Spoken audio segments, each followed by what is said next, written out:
ሰላም ውድ ተመልካቾቻችን እንደምን ከረማችሁ?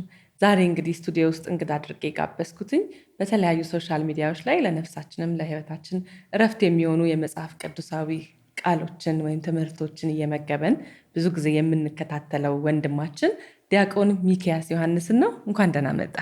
እንኳን ደህና ቆያችሁ። እንዴት ነክ? እግዚአብሔር ይመስገን። ጥሪያችንን አክብረህ እዚህ ስቱዲዮ ድረስ ስለተገኘህ እጅግ አድርገን እናመሰግናለን። እናንተም አክብራችሁ ስለጠራችሁ እናመሰግናለሁ። እንግዲህ ዛሬ አጋጣሚ ሆኖ ኢንተርቪያችንን ወይም ጭውውታችንን በምናደርግበት ቀን የእናታችን የቅድስት ኪዳነ ምሕረት ወርሃዊ በዓል ላይ የተገናኘ ነው። እስኪ ስለ ቅድስት ድንግል ማርያም ወይም ስለ ኪዳነ ምሕረት አንዳንድ ነገር በለን። እሺ፣ ያው እመቤታችን ቅድስት ድንግል ማርያም ከሐናና ከኢያቄም የተወለደች ፍሬ ናት። ሐናና ኢያቄም ልጅ የሌላቸው ሰዎች ነበሩ። በጾምና በጸሎት ሥላሴ ልጅ ሰጥቷቸዋል። አባቶች ይህን ሲያመሰጥሩ ለሥላሴ የተሰጣቸው ልጅ ብቻ አይደለም ይላሉ፣ ሰማይም ነው።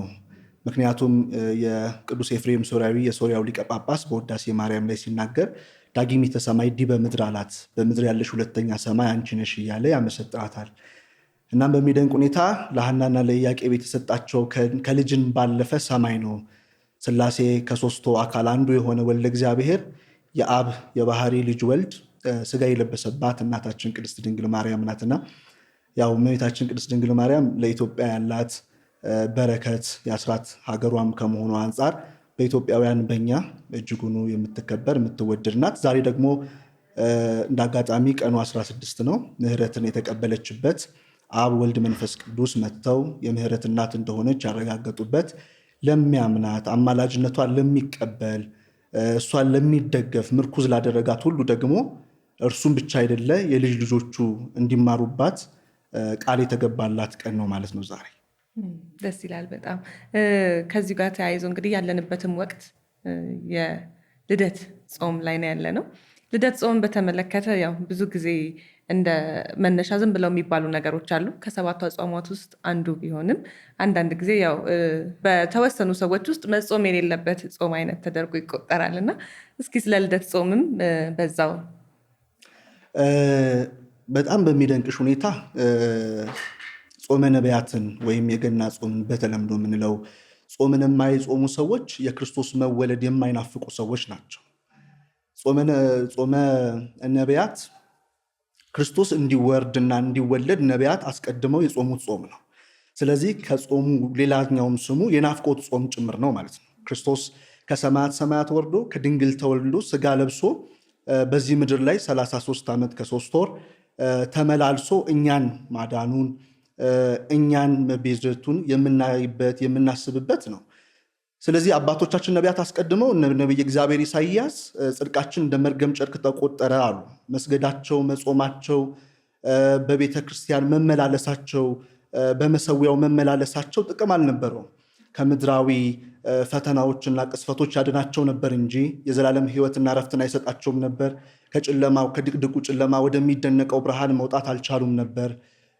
ስለዚህ የሚጸልዩት ጸሎታቸው ይሄ ጸሎት ነበረ። ክርስቶስ ከሰማያት ወርዶ ተወልዶ እንዲያድነን የናፍቆትን ጾም ነው። በዚህ አጋጣሚና አባቶች ነቢያት አስቀድመው ብዙዎቹ ጸልየዋል፣ ብዙዎቹ ናፍቀዋል። ክርስቶስ ወርዶ መወለዱን እጅግ በብዙ ሱባኤ ይዘው እያመሰጠሩ ደግሞ መንፈስ ቅዱስ አስቀድሞ እየነገራቸው ነቢየ እግዚአብሔር ኢሳይያስ እኮ ጽድቃችን እንደ መርገም ጨርቅ ተቆጠረ ብሎ ከተናገረ በኋላ መንፈስ ቅዱስ ደግሞ አቀብሎት ምንድን ነው የሚለው? የተወለደውን ንጉሥ ሕፃን ተወልዶልናል፣ ወንድ ልጅ ተሰጥቶናል፣ አለቅነትም በጫንቃው ላይ ይሆናል፣ ስሙም ድንቅ መካር፣ ኃያል፣ የዘላለም አባት፣ የሰላም አለቃ ተብሎ ይጠራል እያለ መንፈስ ቅዱስ አስቀድሞ ይነግራቸው ነበረ። በትንቢት መነጽር አባቶቻችን ነቢያት ከተሰጣቸው ጸጋዎች መካከል መንፈስ ቅዱስ ካለው የጸጋ ግምጃ ቤት እየቆረሰ የሰጣቸው አንዱ ትንቢት ነው። ይህን ትንቢት አስቀድመው ተናግረዋል። አባቶቻችን አስቀድመው አውርተዋል፣ ተጽፈዋል እና ጾመ ነቢያትን የማይጾሙ ሰዎች የክርስቶስ መወለድ መምጣት የማይናፈቁ ሰዎች ናቸው እና ከጾመ ነቢያቱ ከሰባቱ አጽዋማት ዋናው ሆኖ መቆጠር የሚኖርበትና ሁሉም ክርስቲያን ሊጾመው የሚገባ የክርስቶስን መምጣት እንዲናፍቅ የሚያደርግ ነው። በጣም በሚያስደንቅ ሁኔታ አንድ አረጋዊ ስምዖን የሚባል በቤተ መቅደስ ይኖር ነበርና ሁልጊዜ ጸሎቱ የነበረው ክርስቶስን የእስራኤልን መሲህ ማየት ነው እና ሁልጊዜ ይጸልያል። እና እግዚአብሔር መንፈስ ቅዱስን በመጨረሻ ሕፃኑን ሳታየው የመዳንን አይን ሳታይ አታርፍም አለው። በቤተ መቅደሱ ይኖር ጀመር። ጌታችንም ወደ ቤተ መቅደስ ይዛው ስትሄድ ተመለከተና ተቀበላት ከእጇ ላይ። መንፈስ ቅዱስ ነግሮት ነው። ኢየሱስ ይሄ ነው ተብሎ አይደለም። መንፈስ ቅዱስ አስቀድሞ ነግሮት ስለነበረ እጁ ላይ ስታኖርለት አይኖቼ ማዳንህን ተመልክተዋልና ባሪያንን አሰናብተኛል። አየሽ፣ አባቶቻችን ነቢያት አስቀድመው ይህን ነው የናፈቁት፣ አይተውት ማረፍ ነው የፈለጉት። እና አስቀድሞ የነበረው አባቶቻችን ደግሞም በሐዲስ ኪዳን መጥተው ተፈጽሞላቸው ያዩት አባቶች አይኖቼ ማዳንህን አይተዋልና ከዚህ በኋላ ለእስራኤል ክብር ይሆንላታል፣ መሲሁ መጥቶላታል፣ መገለጥ ክብር ይሆንላታል ተብሎ የተነገረው መጽሐፍ የሚፈጸመው አባቶች አስቀድመው በጸለዩት ጸሎት ነው። እና ጾመ ነቢያት የናፍቆት ጾም ነው። ክርስቶስን በመናፈቅ የምንጾመው ጾም ጭምር ነው ማለት ነው። በጣም ትልቅ መልእክት ነው በእውነት። ማለት በብዙዎች ዘንድ የገና ጾም በተለምዶ ብለን እንጠራዋለን እና ከሰባቱ አጽዋማት ውስጥ ትንሽ ባይጾም ችግር የለውም የሚል ወገን የተነሳበት አይነት ጾም ነው እና በጣም ቆንጆ። በዚሁ አጽዋም ውስጥም እኮ ይሄ አንቺም ባልሽው ላይ ሰባቱ አጽዋማት ቢጾሙ ባይጾሙ የሚባሉ አይደሉም።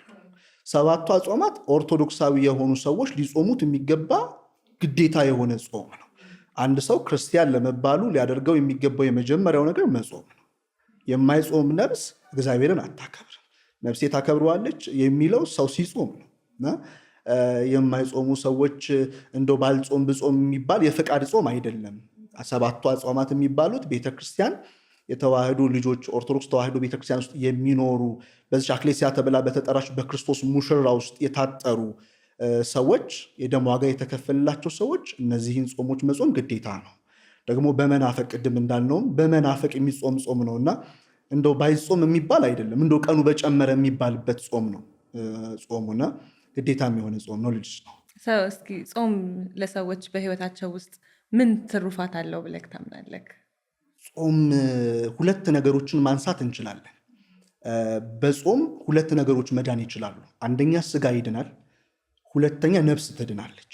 አባቶች አስቀድመው በነቢያት ትንቢት የምናያቸው የምናስባቸው የምናውቃቸው ከባቢሎን ምርኮ ወዲህ ከባቢሎን ምርኮ ወደዛ የመጡ አበይት የምንላቸው ደቂቀ ነቢያት የምንላቸው፣ በዚሁ አጋጣሚ አበይትና ደቂቀ ነቢያት የምንላቸው ነቢያት ከነቢያት ይተናነሳሉ ይበልጣሉ ማለት ሳይሆን የጻፏቸው መጻሕፍቶች በምዕራፍና በቁጥር ረዥምና ሰፊ የሆኑትን ኤርምያስን፣ ሕዝቅኤልን፣ ኢሳይያስን አበይት ነቢያት ብለን እንጠራቸዋለን። ደቂቀ ነቢያት እነ ሐጌ፣ እነ ሚልኪያስ፣ እነ ዘካርያስንም ደግሞ እንዲሁ እንጠራቸዋለን ማለት ነው።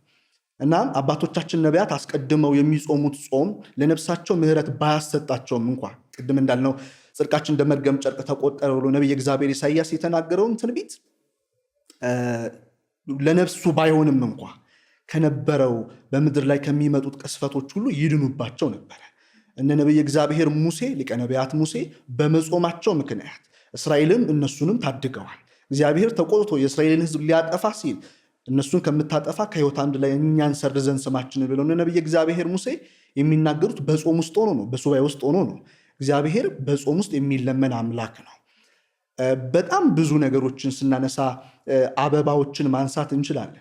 አበባ ለማደግ እና ለመፍካት የሚጠቀማቸው ነገሮች አሉ አይደለ? ፎቶሴንቴንስ ወይም ደግሞ የፀሐይ አስተጻምሮ ብርሃን አስተጻምሮ ተብሎ የሚታወቀው ማነው? አበባዎች ወይም እጽዋት ምግብ ለማዘጋጀት የሚሄዱበት መንገድ ነው። እዚህ ውስጥ ውሃ ከሌለ አፈርና ማዕድናት ከሌሉ አበባ መሆን እንደማይችለው ሁሉ ነፍሳችን ያለ ጾም ባዶ የምትደርቅ ናት ማለት ነው እና ውሃ የሚያስፈልገው አበባ ለማደግ ማዕድን አፈር እንደሚያስፈልገው ሁሉ ሰዎችም በነፍሳቸው ክብር ለማግኘት በጽድቅ አደባባይ ለመቆም ሲፈልጉ በዚህ በዮሐንስ ራዕይ ምዕራፍ 5 ላይ ተቀምጧል። የዘንባባ ዝንጣፊ ይዘው አክሊልን ደፍተው ታርደሃልና ምስጋና ይገባሃል እያሉ የሚያመሰግኑት በእነዚህ የሕይወት ምዕራፍ ውስጥ የኖሩ ሰዎች ናቸው። ጾም ነፍስን የምታለመልም የምትመግብ ናት ማለት ነው እና ለስጋችን ምግብ እንደሚያስፈልገው ለነፍሳችን ምግብ ያስፈልጋታል። የነፍስ ምግብ ጾም ነው እና ጾም ለነፍሳችንም ለስጋችንም ድህነት የሚሰጠን ነገር ነው ማለት ነው። በዚህ አጋጣሚ ከብሉይ ኪዳን ውስጥ ስለ ጌታ መወለድ ከተነገሩ ትንቢቶች ውስጥ የትኛው በይበልጥ ልብህን ያነሳሳል? ቅድም አንስተነዋል። ነቢይ እግዚአብሔር ኢሳይያስ ታላቁ አባት ኢሳይያስ አስቀድሞ ሕፃን ልጅ ተሰጥቶናል፣ ወንድ ልጅ ተወልዶልናል፣ አለቅነትም በጫንቃው ላይ ይሆናል፣ ስሙም ድንቅ መካር፣ ኃያል አምላክ፣ የዘላለም አባት፣ የሰላም አለቃ ተብሎ ይጠራል ያለው ነቢይ እግዚአብሔር ኢሳይያስ የሚያስደንቅ ነው። ይህንን ነዋ ቅዱስ ሉቃስ ተቀብሎ በሉቃስ ወንጌል ምዕራፍ 2 ቁጥር 11 ላይ ዛሬ በዳዊት ከተማ መድኃኒት እርሱ ክርስቶስ ተወልዶላቸዋል ያለው አስቀድሞ ኢሳይያስ በትንቢት የተናገረውን ነው። እና አባቶች ነቢያት አስቀድመው ስለ ክርስቶስ መምጣትና መውረድ መወለድ በተለያዩ ምሳሌዎች በተለያዩ አምስጥሮና ትርጓሜዎች ተናግረዋል። በግልጽ ደግሞ ከተናገሩት መካከል ደግሞ ዋነኛው ነቢይ እግዚአብሔር ኢሳይያስ ነውና ሕፃን ልጅ ተሰጥቶ ወንድ ልጅ ተወልዶልናል፣ አለቅነትም በጫንቃው ላይ ይሆናል፣ ስሙም ድንቅ መካር፣ ኃያል፣ የዘላለም አባት፣ የሰላም አለቃ ተብሎ ይጠራል ብሎ ተናግሮለታልና አባቶቻችን ነቢያት አስቀድመው ስለ ክርስቶስ መውረድና መወለድ ተናግረዋል ማለት ነው። ብዙ ጊዜ እንግዲህ ኢየሱስ ክርስቶስ ጌታችን መድኃኒታችን ኢየሱስ ክርስቶስ ሰው ሆኖ መወለድ ለምን አስፈለገው የሚል ጥያቄዎች ይነሳሉ። የክርስቶስ መወለድ ለምንድን ነው? ክርስቶስ ለምን በሰማያት ሆኖ ማዳን አቃተው? አብ ወልድ መንፈስ ቅዱስ በሰማያት በመንበረ መንግስት ዙፋናቸውን ዘርግተው በኪሩቤልና በሱራፌል የሚመሰገኑና የሚመለኩ በነገደ መላእክት በነገደ ሰብ በምድር ባሉ በሰዎች በሰማይ ባሉ በመላእክት በሊቃነ መላእክት የሚመለኩ ናቸው።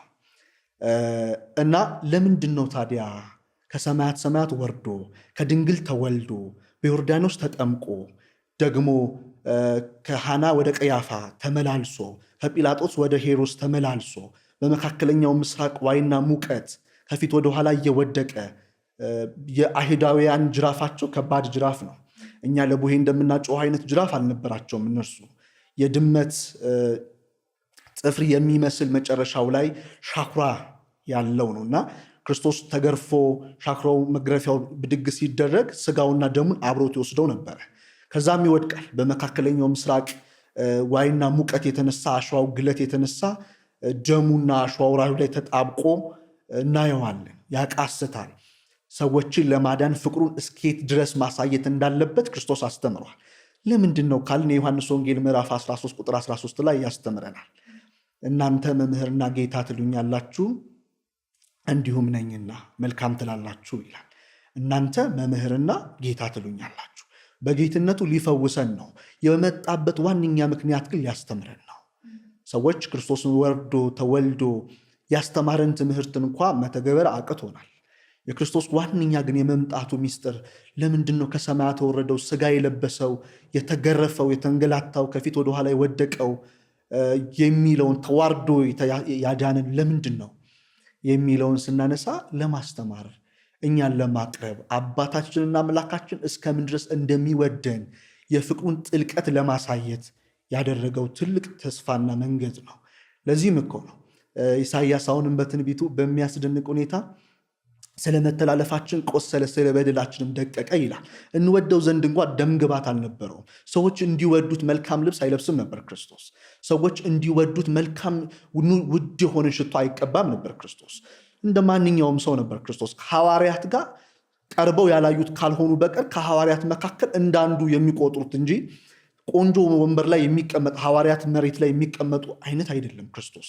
በሄደበት ሁሉ ፍቅር የሚያስተምረው፣ በሄደበት ሁሉ ትሕትናን የሚያስተምረው፣ በሄደበት ሁሉ ሰላምን የሚሰጠው ክርስቶስ ለማስተማር ነው፣ ለመንካት ነው፣ ሰዎች ጋር ለመገናኘትም ጭምር ነው። በዮሐንስ ወንጌል ምዕራፍ 4 ላይ በሰማርያ ስለምትኖር ሳምራዊት ሴት ያዕቆብ ለልጁ ለዮሴፍ በሰጠው የውሃ ጉድጓድ አጠገብ መጥቶ አንዲቷን ነፍስ ይመክራታል፣ አንዲቷን ነፍስ ያወያያታል። ምንድን ነው ችግርሽ ይላታል። እቺ ሴት ከቤቷ ወጥታ አታውቅም ነበረ። በቀትር ውሃ ይቀዳም በኢየሩሳሌም በመካከለኛው ምስራቅ ታሪክ። ምክንያቱም በቀትር ሰዓት ላይ ተሳቢ የምንላቸው እባቡ፣ ዘንዶ ሄዶ ውሃ የሚጠጣበት ወቅትና ሰዓት ላይ ነው። ስለዚህ ሰዎች ጠዋት ይቀዳሉ፣ ደግሞ ሰርክ ላይ ይቀዳሉ፣ ወደ ማታ ይቀዳሉ። እሷ ግን ቀትር ላይ ነው የምትወጣው። ለምንድን ነው? የመካከለኛው ምስራቅን ሙቀቱን ተቋቁማ ውሃ ልትቀዳ ለብቻዋ። ሰዎች ውሃ የሚቀዳው አብሮ ተሄዶ እየተወራ ማድጋ ተይዞ ነው። ለምንድን ነው እርሷ ለብቻዋ የምትሄደው ካልን በኃጢአት ጥልቀት ውስጥ ስለነበረች፣ በብዙ የህይወት ውጣ ውረዶች ስለነበረች፣ ሰዎች ስለሚያሸማቀቋት፣ ስለሚናገሯት፣ ስለሚሰድቧት፣ በሄዱበት በገቡበት ሁሉ ሲያገኟት ስሟን በክፋት ስለሚያነሷት፣ ይህን ስለሆነ ለብቻዋ ትሄድ ነበር እና ክርስቶስ ለብቻውም ፈልጎ የሚያገኝ አምላክ ነው። ክርስቶስ ለብቻም የማይንቅ አምላክ ነው። ክርስቶስ ለብቻም የሚያነጋግር ለብቻም እንባን የሚያብስ አምላክ ነው እና በጣም በሚያስደንቅ በጣም በሚገርም ሁኔታ የክርስቶስ ወደ ሰማያት ከሰማያት ሰማያት ወርዶ በጠባብ ደረት ተወስኖ በቤተልሔም ግርግም ተወልዶ በዮርዳኖስ ተጠምቆ ደግሞ በቀራንዮ ቅል ስፍራ በራስ ቅል ስፍራ ላይ በጎልጎታ ተሰቅሎ እርቃኑን በአደባባይ ያየ ነው። ያ በእርጥብ መስቀል ላይ በተፊደል ያለው በመደመር ቅርጽ ላይ እንደ ቆዳ ተወጥሮ የተሰቀለው እኛን ለማስተማር ደግሞም ለመቤዠት እኛን ለማዳን ከድቅድቅ ጨለማ ወደሚደነቅ ብርሃን ለማውጣት ከወደቅንበት ቀና ለማድረግ ጎንበስ ካልንበት ከፍ ብለን እንድንሄድ ሰማይ ሰማይ እንድናይ ያደረገን ክርስቶስ ነው። ሰማይን ያየነው በክርስቶስ ነው። ሰዎች አባቶች ነቢያት እኮ አስቀድመው ፊታቸውን ወደ መሬት አዘንብለው ይጸልዩ ሱባኤ የሚገቡ ነበረ። ቀና እንድንር ያደረገን ከመንፈስ ቅዱስ ጋር አብረን እንድኖር ያደረገን ደግሞ የምናደርገውን ስንጸልይም ስለማናውቅ መንፈስ ቅዱስ ስለኛ እንዲቃትት የሚያደረገው ክርስቶስ ኢየሱስ ነው። እኔ ልሄድላችሁ ይሻላል ከኔ ደግሞ መንፈስ ቅዱስ ይመጣል ብሎ ለሐዋርያት እንዲሁ በትንቢት በቃሉ እንደነገራቸው በኢየሩሳሌም ጸንታችሁ ጠብቁ፣ በኢየሩሳሌም ጸንታችሁ በጠበቃችሁ ወቅት ላይ እርሱ ይመጣል፣ ያጽናናችኋል፣ ያበረታችኋል ብሎ የነገራቸው መንፈስ ቅዱስ ዛሬ ከኛ ጋር የሆነው ክርስቶስ ኢየሱስ ከሰማያት ወርዶ ስጋውን ቆርሶ ደሙን አፍሶ በደሙ ቀለምነት በሕይወት አምድ ላይ ስማችንን ጽፎ በድል ነሺው ኅብረት እንድንካተት አድርጎ ወደ መንግስቱ እንድንፈልስ አድርጎ ነጭ ልብስ ለብሰን የዘንባባ ዝንጣፊ ይዘን አክሊልን ደፍተን ታርዳሃልና ምስጋና ይገባሃል እያልን እንድናመሰግነው ከመላእክት ጋር በምስጋና እንድንመሳሰል ያደረገን ደግሞ የወደደን እሱ ኢየሱስ ክርስቶስ ነው። የመጣውም ሊያስተምረን ሊመክረንና በፍቅርና በትህትና ሊይዘን ነው ማለት ነው። የመምጣቱ ሚስጥር እሱ ነው። በከብቶች በረት በግርግም ውስጥ መወለዱ በእኛ ሕይወት ላይ ምንን ለማስተማር ነው? በጣም በሚደንቅ ሁኔታ ክርስቶስ ኢየሱስ ይወለዳል ብለው የሚያስቡት አይሁዳውያን በፈርዖን ደግሞ ወደዚህ በንጉሳን ቤተሰቡ ውስጥ በወርቅ አምድና ዙፋን ላይ ተኝቶ እናገኘዋለን ብለው ነበር የሚያስቡት። በወርቅ አልጋ ላይ ተኝቶ እናገኘዋለን ብለው ነበር የሚያስቡት። በቤተልሔም ግርግም መወለዱ ነው ንጉሥ አድርገው እንዲቀበሉ ያላደረጋቸው። እንዴት ንጉሥ በቤተልሔም ይወለዳል? እንዴት በግርግም ውስጥ ይወለዳል? እንዴት ከብት ወዳለበት ፈረሱ፣ አህያው፣ ላሙ ወዳለበት እንዴት ሰው ሄዶ ይወለዳል የሚለውን ስንመለከት ክርስቶስ ኢየሱስ የመጣው ወንጌልን ሊሰብክ ሊያስተምርና ለድሆችና ለኃጢአተኞችም ሊደርስላቸው ነው። ስለዚህ ክርስቶስ ኢየሱስ ቅድምም እንደተነጋገርነው ከሐዋርያት የሚለይ አልነበረም። መካከል ስንመለከተው ልክ እንዳንዱ ሐዋርያ ነው። ጠልቆ መጥቶ ወዶ ፈቅዶ የእጁን ታምራት የቃሉን ትምህርቶች የሚሰሙ ሰዎች ብቻ ነው ክርስቶስ መሆኑን የሚያውቁት። ከሐዋርያት የተለየ አለባበስም አረማምድም አኗኗርም አበላልም አልነበረውም። ሐዋርያት የበላውን እየበሉ የጠጣውን እየጠጡ ካረፈበት እያረፉ የቃሉን ትምህርቶች እየሰሙ የእጁን ታምራቶች እያዩ ነው የኖሩት። ታዲያ በቤተልሔም መወለዱ ምንድን ነው ሲባል ትህትና ሊያስተምረን ነው። ከሰማያት መውረዱም ዋነኛ ትልቁ ሚስጥር ለትህትናው ነው። አሁንም የሚያስተምረን ትህትና ነው። አባቶች የገባቸው እኮ መጥተዋል አይደል? ሎቱ ሰገዱ ሰብአ ሰግል አምጽሑ ዕጣን ከመ አምላክ ውእቱ ወርቀ እስመ ንጉሥ ውእቱ ከርቤ ዘይትወሀብ ለሞቱ። ሰብአ ሰገል በፊቱ መጥተው ሰገዱለት። ሰብአ ሰገል ነገስታት ናቸው። ወርቅን ዕጣንና ከርቤን ይዘው የመጡለት ግን በቤተልሔም ግርግም ነው።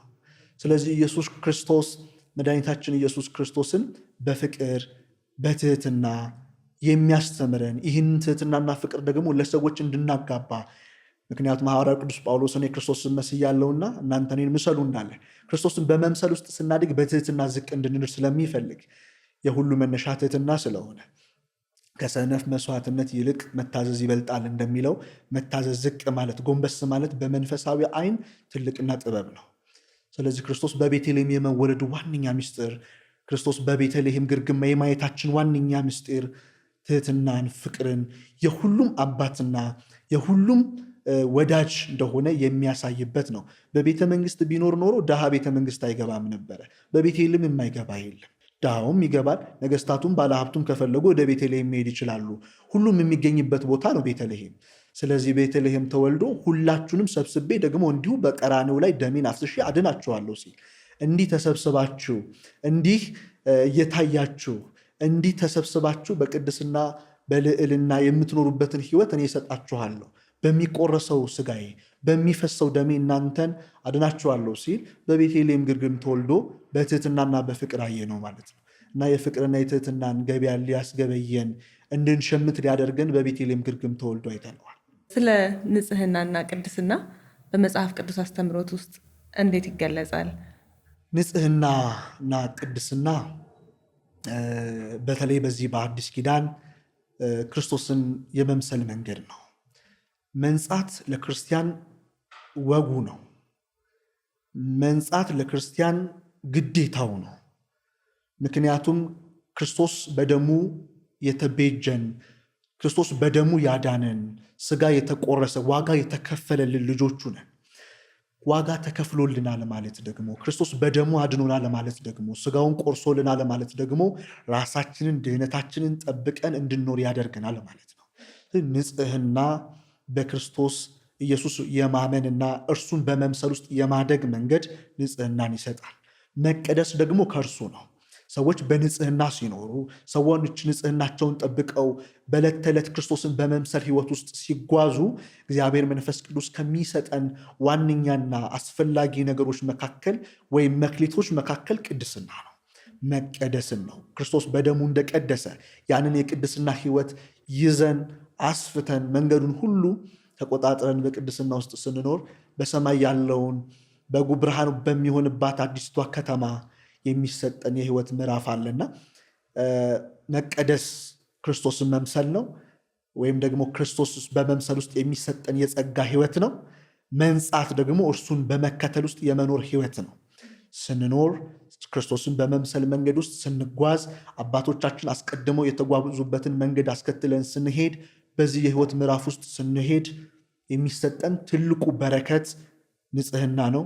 መንፈስ ቅዱስ ለንጽህናችን ዋጋ የሚሰጠን ደግሞ የመጨረሻው መክሊትና አክሊል ቅድስና ነው ማለት ነው። እና ቅድስናና ንጽህና በእነዚህ አይነት ልዩነት ውስጥ እናየዋለን።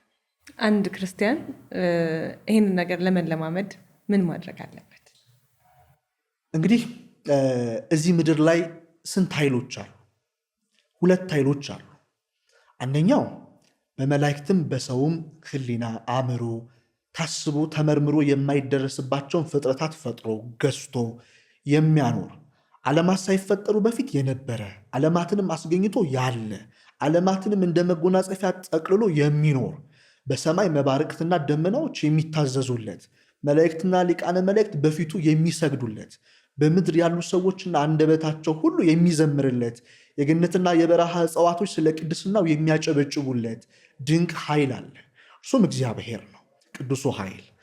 ሁለተኛው ደግሞ እችን ምድር በአሁን ሰዓት ላይ እየገዛት እያመሳት በጣም ብዙ የሚያብለጨልጩ ነገሮችን ቀብቶ ሰዎች ከእግዚአብሔር መንግስት ለማስወጣት ጥረት የሚያደርግ ደግሞ እርኩስ መንፈስ አለ። ስለዚህ ሰዎች ከነዚህ ሁለት መንገዶች ውስጥ ራሳቸውን መርጠው ራሳቸውን አይተው ያለሁበት ቦታ ወዴት ነው፣ ያለሁበት መንገድ ምን ላይ ነው ብለው ሲያስቡ ወደ መንፈሳዊው ዓለም መምጣት ይችላሉ ማለት ነው። ስለዚህ ሰዎች ወደ መንፈሳዊ ዓለም ለመምጣት መጀመሪያ ያሉትን ሁለቱን ኃይሎች ማወቅ አለባቸው። ምንድን ነው የሚጎትተኝ? እንድነሳ ጠዋት ኪዳን እንዳላደርስ የሚያደርገኝ ምንድን ነው? ወደ ቤተክርስቲያን እንዳልሄድ የሚያደርገኝ ምንድን ነው? ገንዘቡ ንብረቱ አለኝ እንዳልመጸውት የሚያደርገኝ ምንድን ነው? መልካም ቦታዎች ጎዳናዎች እንዳልሄድ የሚያደርገኝ ምንድን ነው? አጥቼ አይደለም። ለምንድን ነው ግን እግዚአብሔርን ሁሌ የማማረርበት ምክንያት የሚሉ ነገሮችን ስናይ መጀመሪያውም መጨረሻውም ርኩሳን መናፍስት ናቸው። ስለዚህ ሁለቱን ነገሮች ለይቶ ማወቅ ላይ መጀመሪያ ማሰብና ማየት አለብን። ሁለቱን ነገሮች ስንለያቸው፣ ሁለቱን ነገሮች ስንበትናቸው የምናገኘው ትልቁ ነገር ምንድን ነው? በረከት ብቻም ሳይሆን የምንፈልገውን የህይወት ምዕራፍ መርጠን መኖር ያስችለናል ማለት ነው። እና በንጽህና ሰዎች መንፈሳዊ ዓለም ውስጥ እንዲገቡ፣ ወጣቶች ወደ መንፈሳዊ ዓለም እንዲመጡ ከሚያደርጋቸው ነገሮች መካከል እርኩሱን መንፈስ ማወቅና በሱም ደግሞ መረዳት አስፈላጊ ነው። ስለዚህ እጆቻችን፣ እግሮቻችን፣ አይኖቻችን፣ አፎቻችን፣ እያንዳንዱ የአካል ክፍሎቻችን ለቅዱሱ መንፈስ ተማርከው እግዚአብሔርን በማገልገል ህይወት ውስጥ ነው ወይ ያለ ነው?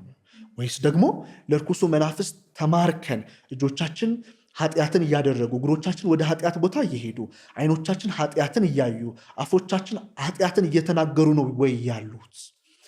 አሁ ያለሁበት መንገድ እዚህ ጋር ነው ስንል ወደዚህ መውጣት ደግሞ ያስፈልጋል ብለን እናስባለን። ብዙ ጊዜ መንፈሳዊ ህይወት ጋር ሰዎች ተጣብቀው እንዳይኖሩ የሚያደርጋቸው ዓለም ስለምታሳስትም ጭምር ነው። ዓለም የምታብለጨልጭ ነገር ናት።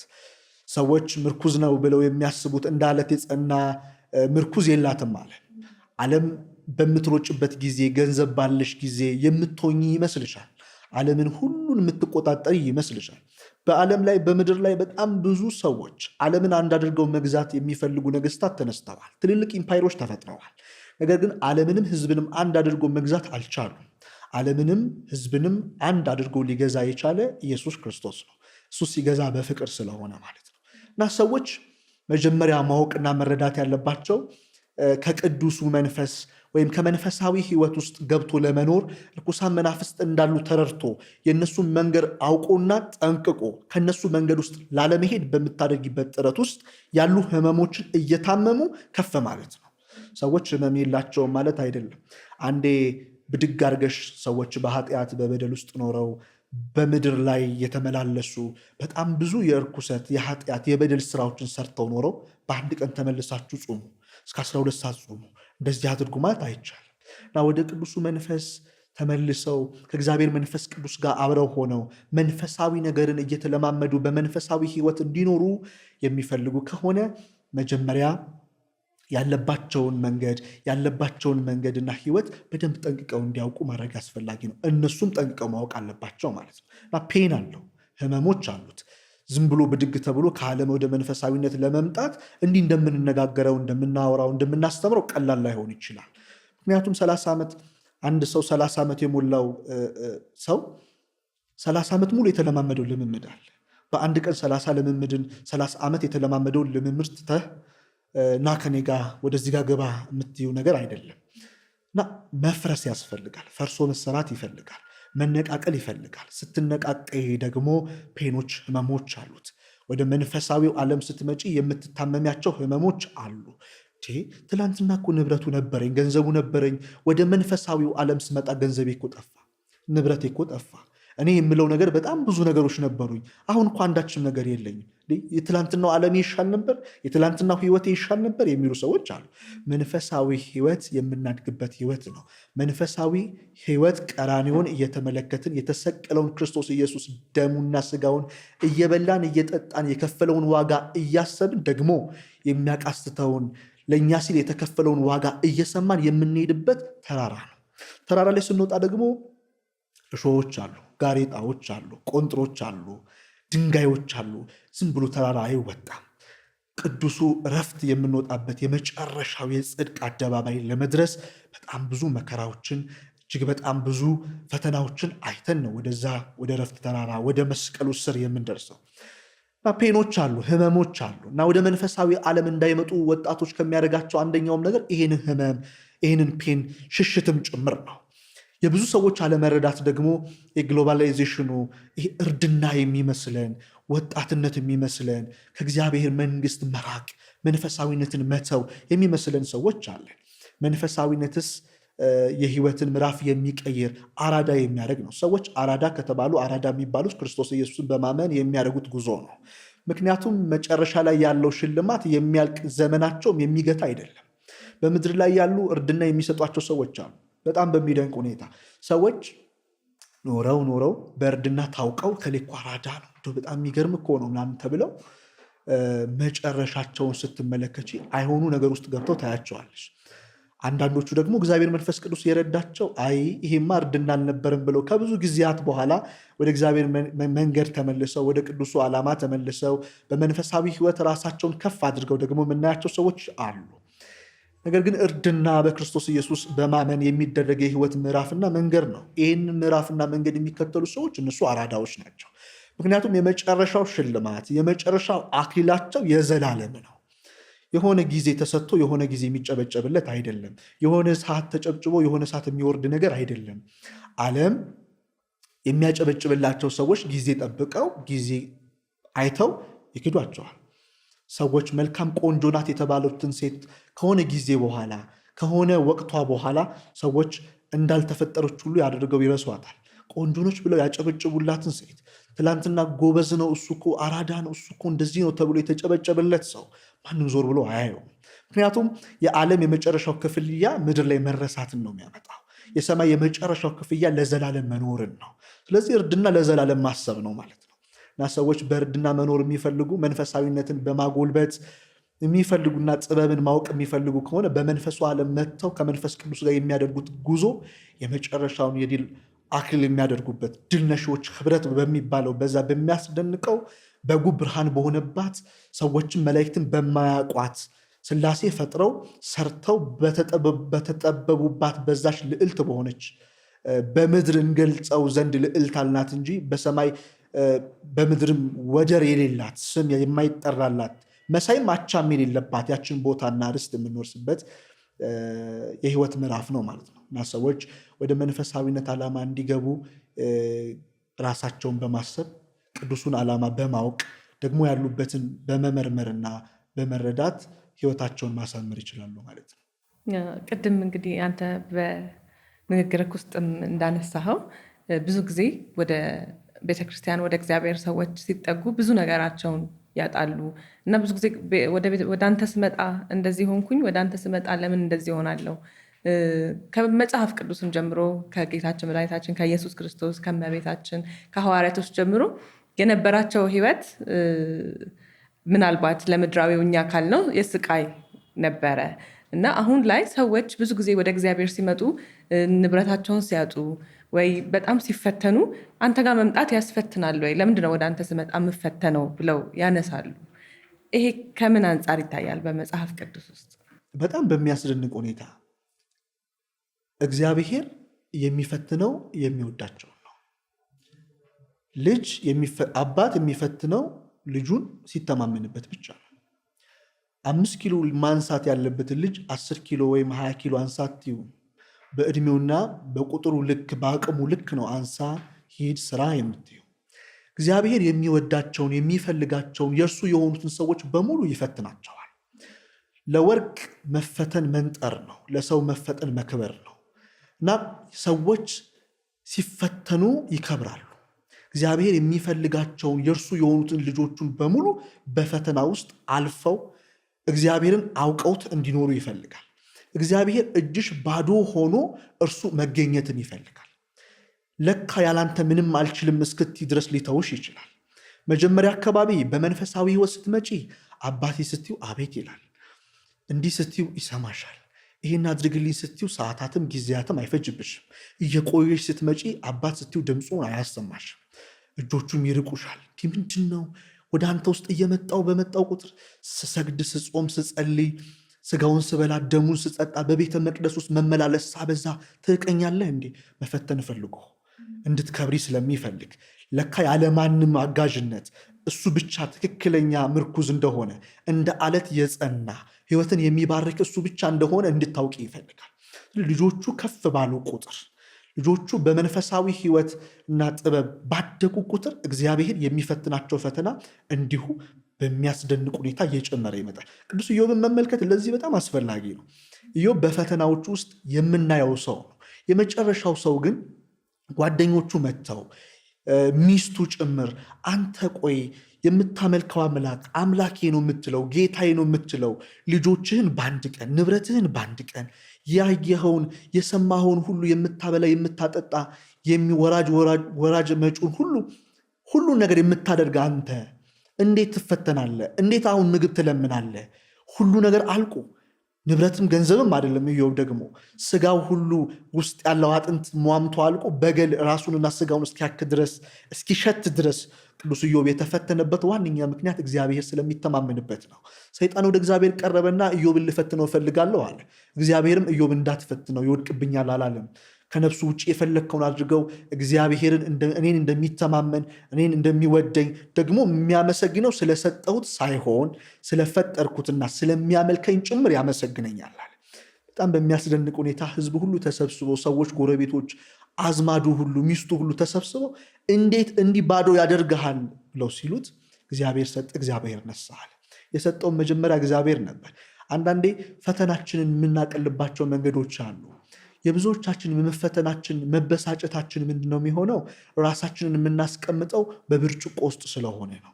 በምንነዳ መኪና፣ በምንበላው ምግብ፣ በምንኖርበት ቤት ራሳችንን እናስቀምጠውና እነዛ ነገሮች ከራሳችን በወጡ ጊዜ፣ ባጣናቸው ጊዜ እግዚአብሔርን ማመስገን እንተዋል።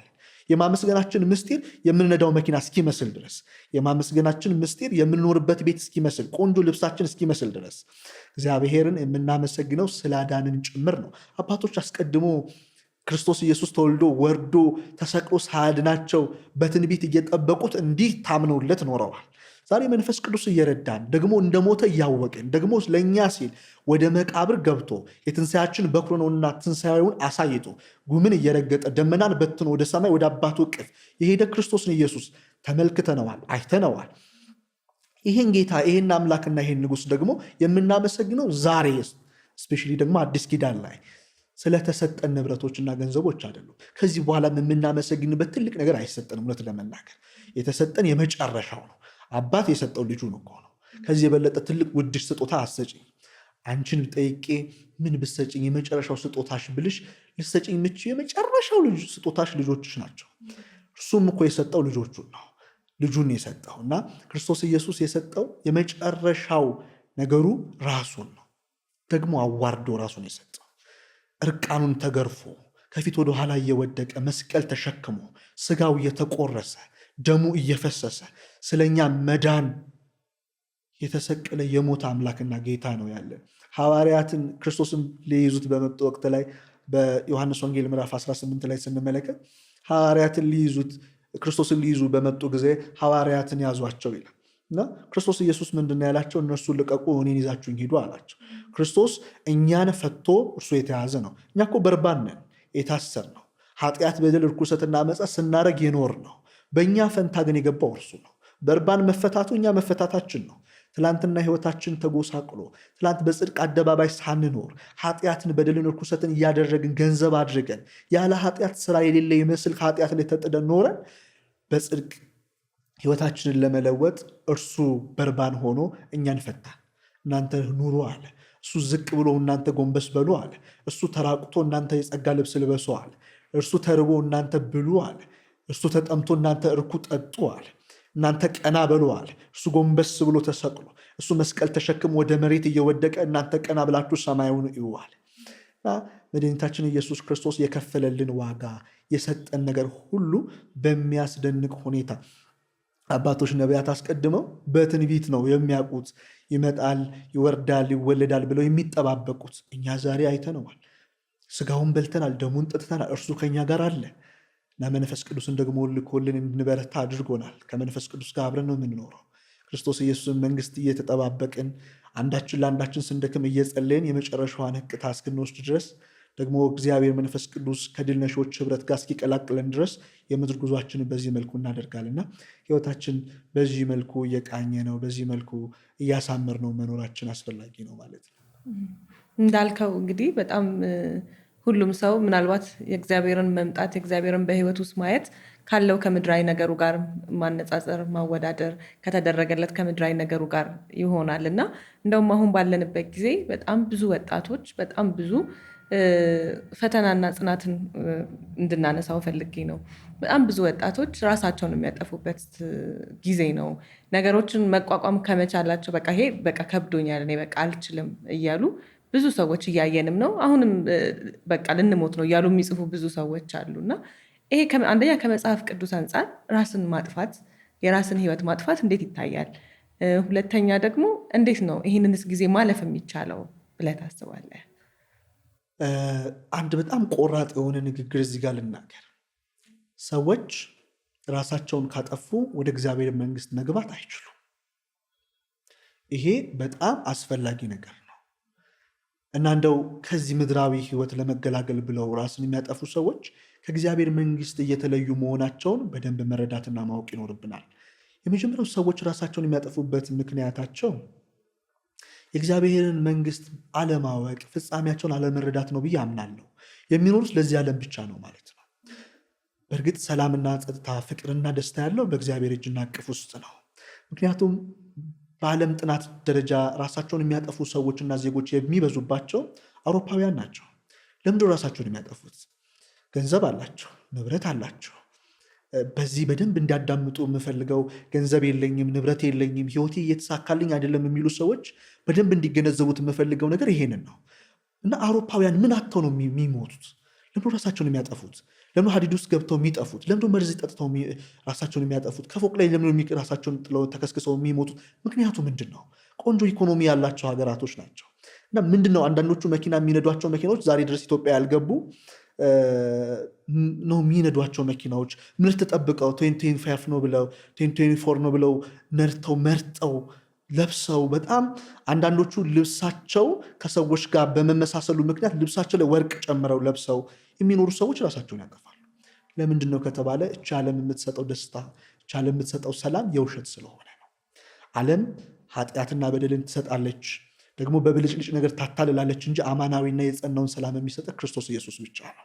ለዚህ ነው ክርስቶስ በተዘጋው በር ሐዋርያት ግራ ገብቷቸው የመኖራቸው ሚስጥር ግራ ገብቷቸው፣ ምክንያቱም ክርስቶስ ከተሰቀለ ከሞተ በኋላ ወደ መቃብር ስጋው ከወረደ በኋላ ሐዋርያት ተመልሰው ሰው መሆን አይችሉም። እንደ በፊቱ ጴጥሮስ አሳ አጥምጄ ለሰው እሸጣለሁ ቢል ማንም የሚያዳምጠው የሚገዛውም የለም። ምክንያቱም አስቀድሞ ከክርስቶስ ኢየሱስ ጋር እንደነበረ ሰዎች አይተውታል። እና ሁሉም ከነበረበት ያዕቆብም ዮሐንስም ከነበሩባቸው ቦታዎች እነ እንድርያስ ከነበሩባቸው ከአሳ አጥማጅነታቸው፣ ከግብርናቸው፣ ከቀራጭነታቸው የተሰበሰቡ ሰዎች መመለስ አይችሉም። እና ቁጭ ባሉበት በራዱበት ሰዓት ላይ ግራ ገብቷቸው በተመለከትንባቸው ሰዓት ላይ ክርስቶስ ኢየሱስ ወደ እነርሱ መጣ። ሰላም ለእናንተ ይሁን አላቸው።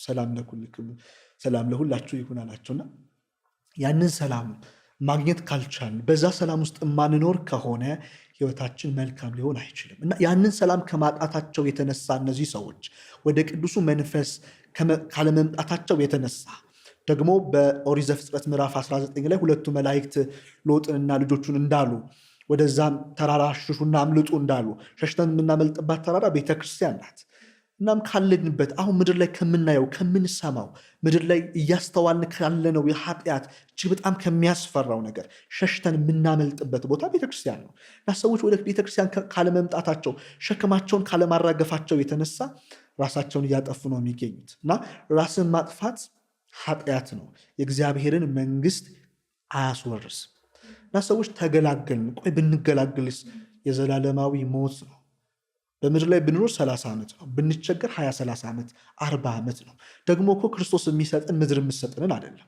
በዚህ በሐዋርያት ሥራ ምዕራፍ 3 ላይ እነ ጴጥሮስ ወደ ቤተ መቅደስ ሊጸልዩ ወደ ቤተ መቅደስ በ9 ሰዓት ላይ ይሄዳሉና 40 ዘመን ሙሉ ቁርጭምጭሚቱ ያልጸና በቤተ መቅደስ አጠገብ ተቀምጦ የዕለት ጉርሱን የዓመት ልብሱን የሚናፍቅና የሚለምን ሰው ነበረ።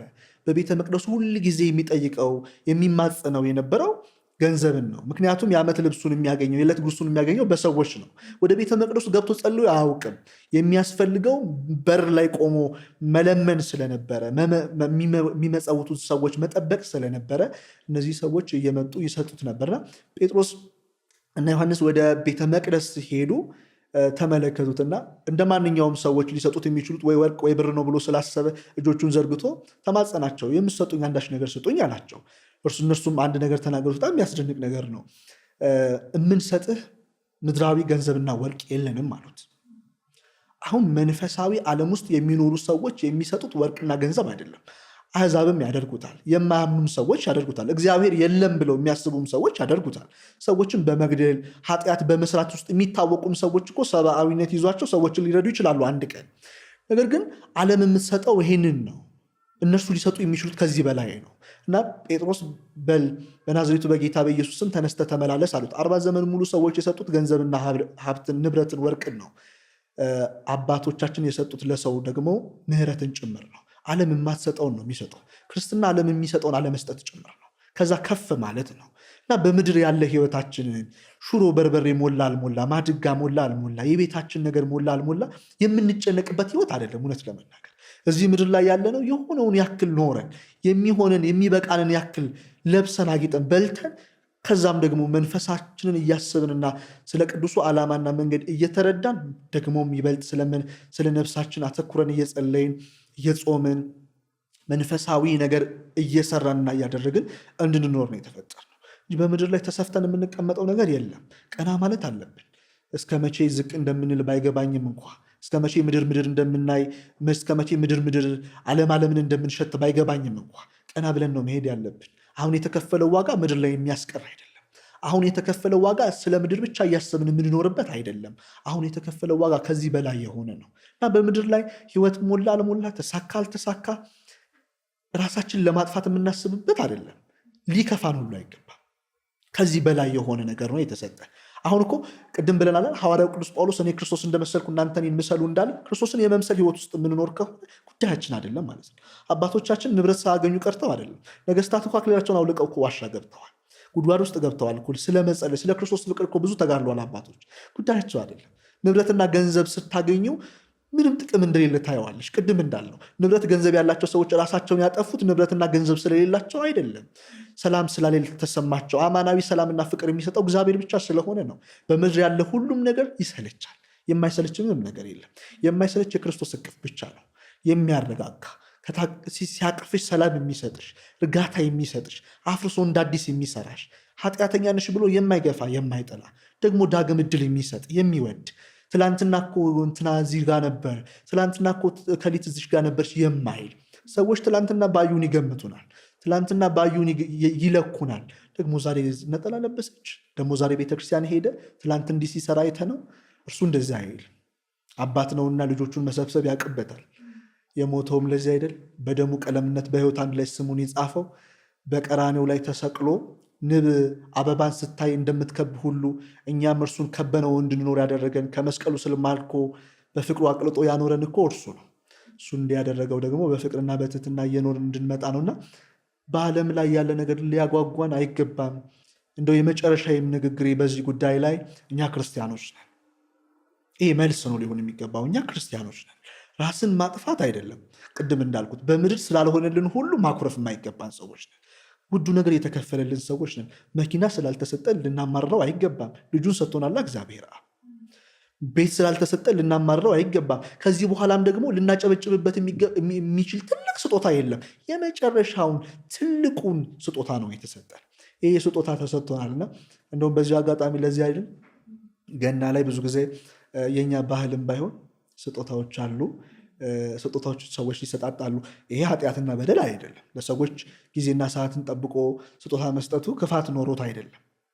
የምንሰጥበት ምክንያት ግን ምንድን ነው የሚለውን ማየትና መመልከቱ አስፈላጊ ነው እና በአጠቃላይ ምድር የምትሰጠውን ነገር መከተልና ማሰብ ራስን ሊያስጠፋን ይችላል። ወደ ቅዱሱ ዓላማ መምጣት፣ በመንፈሳዊ ሕይወት ራሳችንን ማብቃት ግን እንድንንቀው ያደርገናል። አባቶች ኖረዋል። አባቶች ገንዘብ መጥቶላቸዋል። አባቶች ንብረት መጥቶላቸዋል። አባቶች ንግስና መጥቶላቸዋል።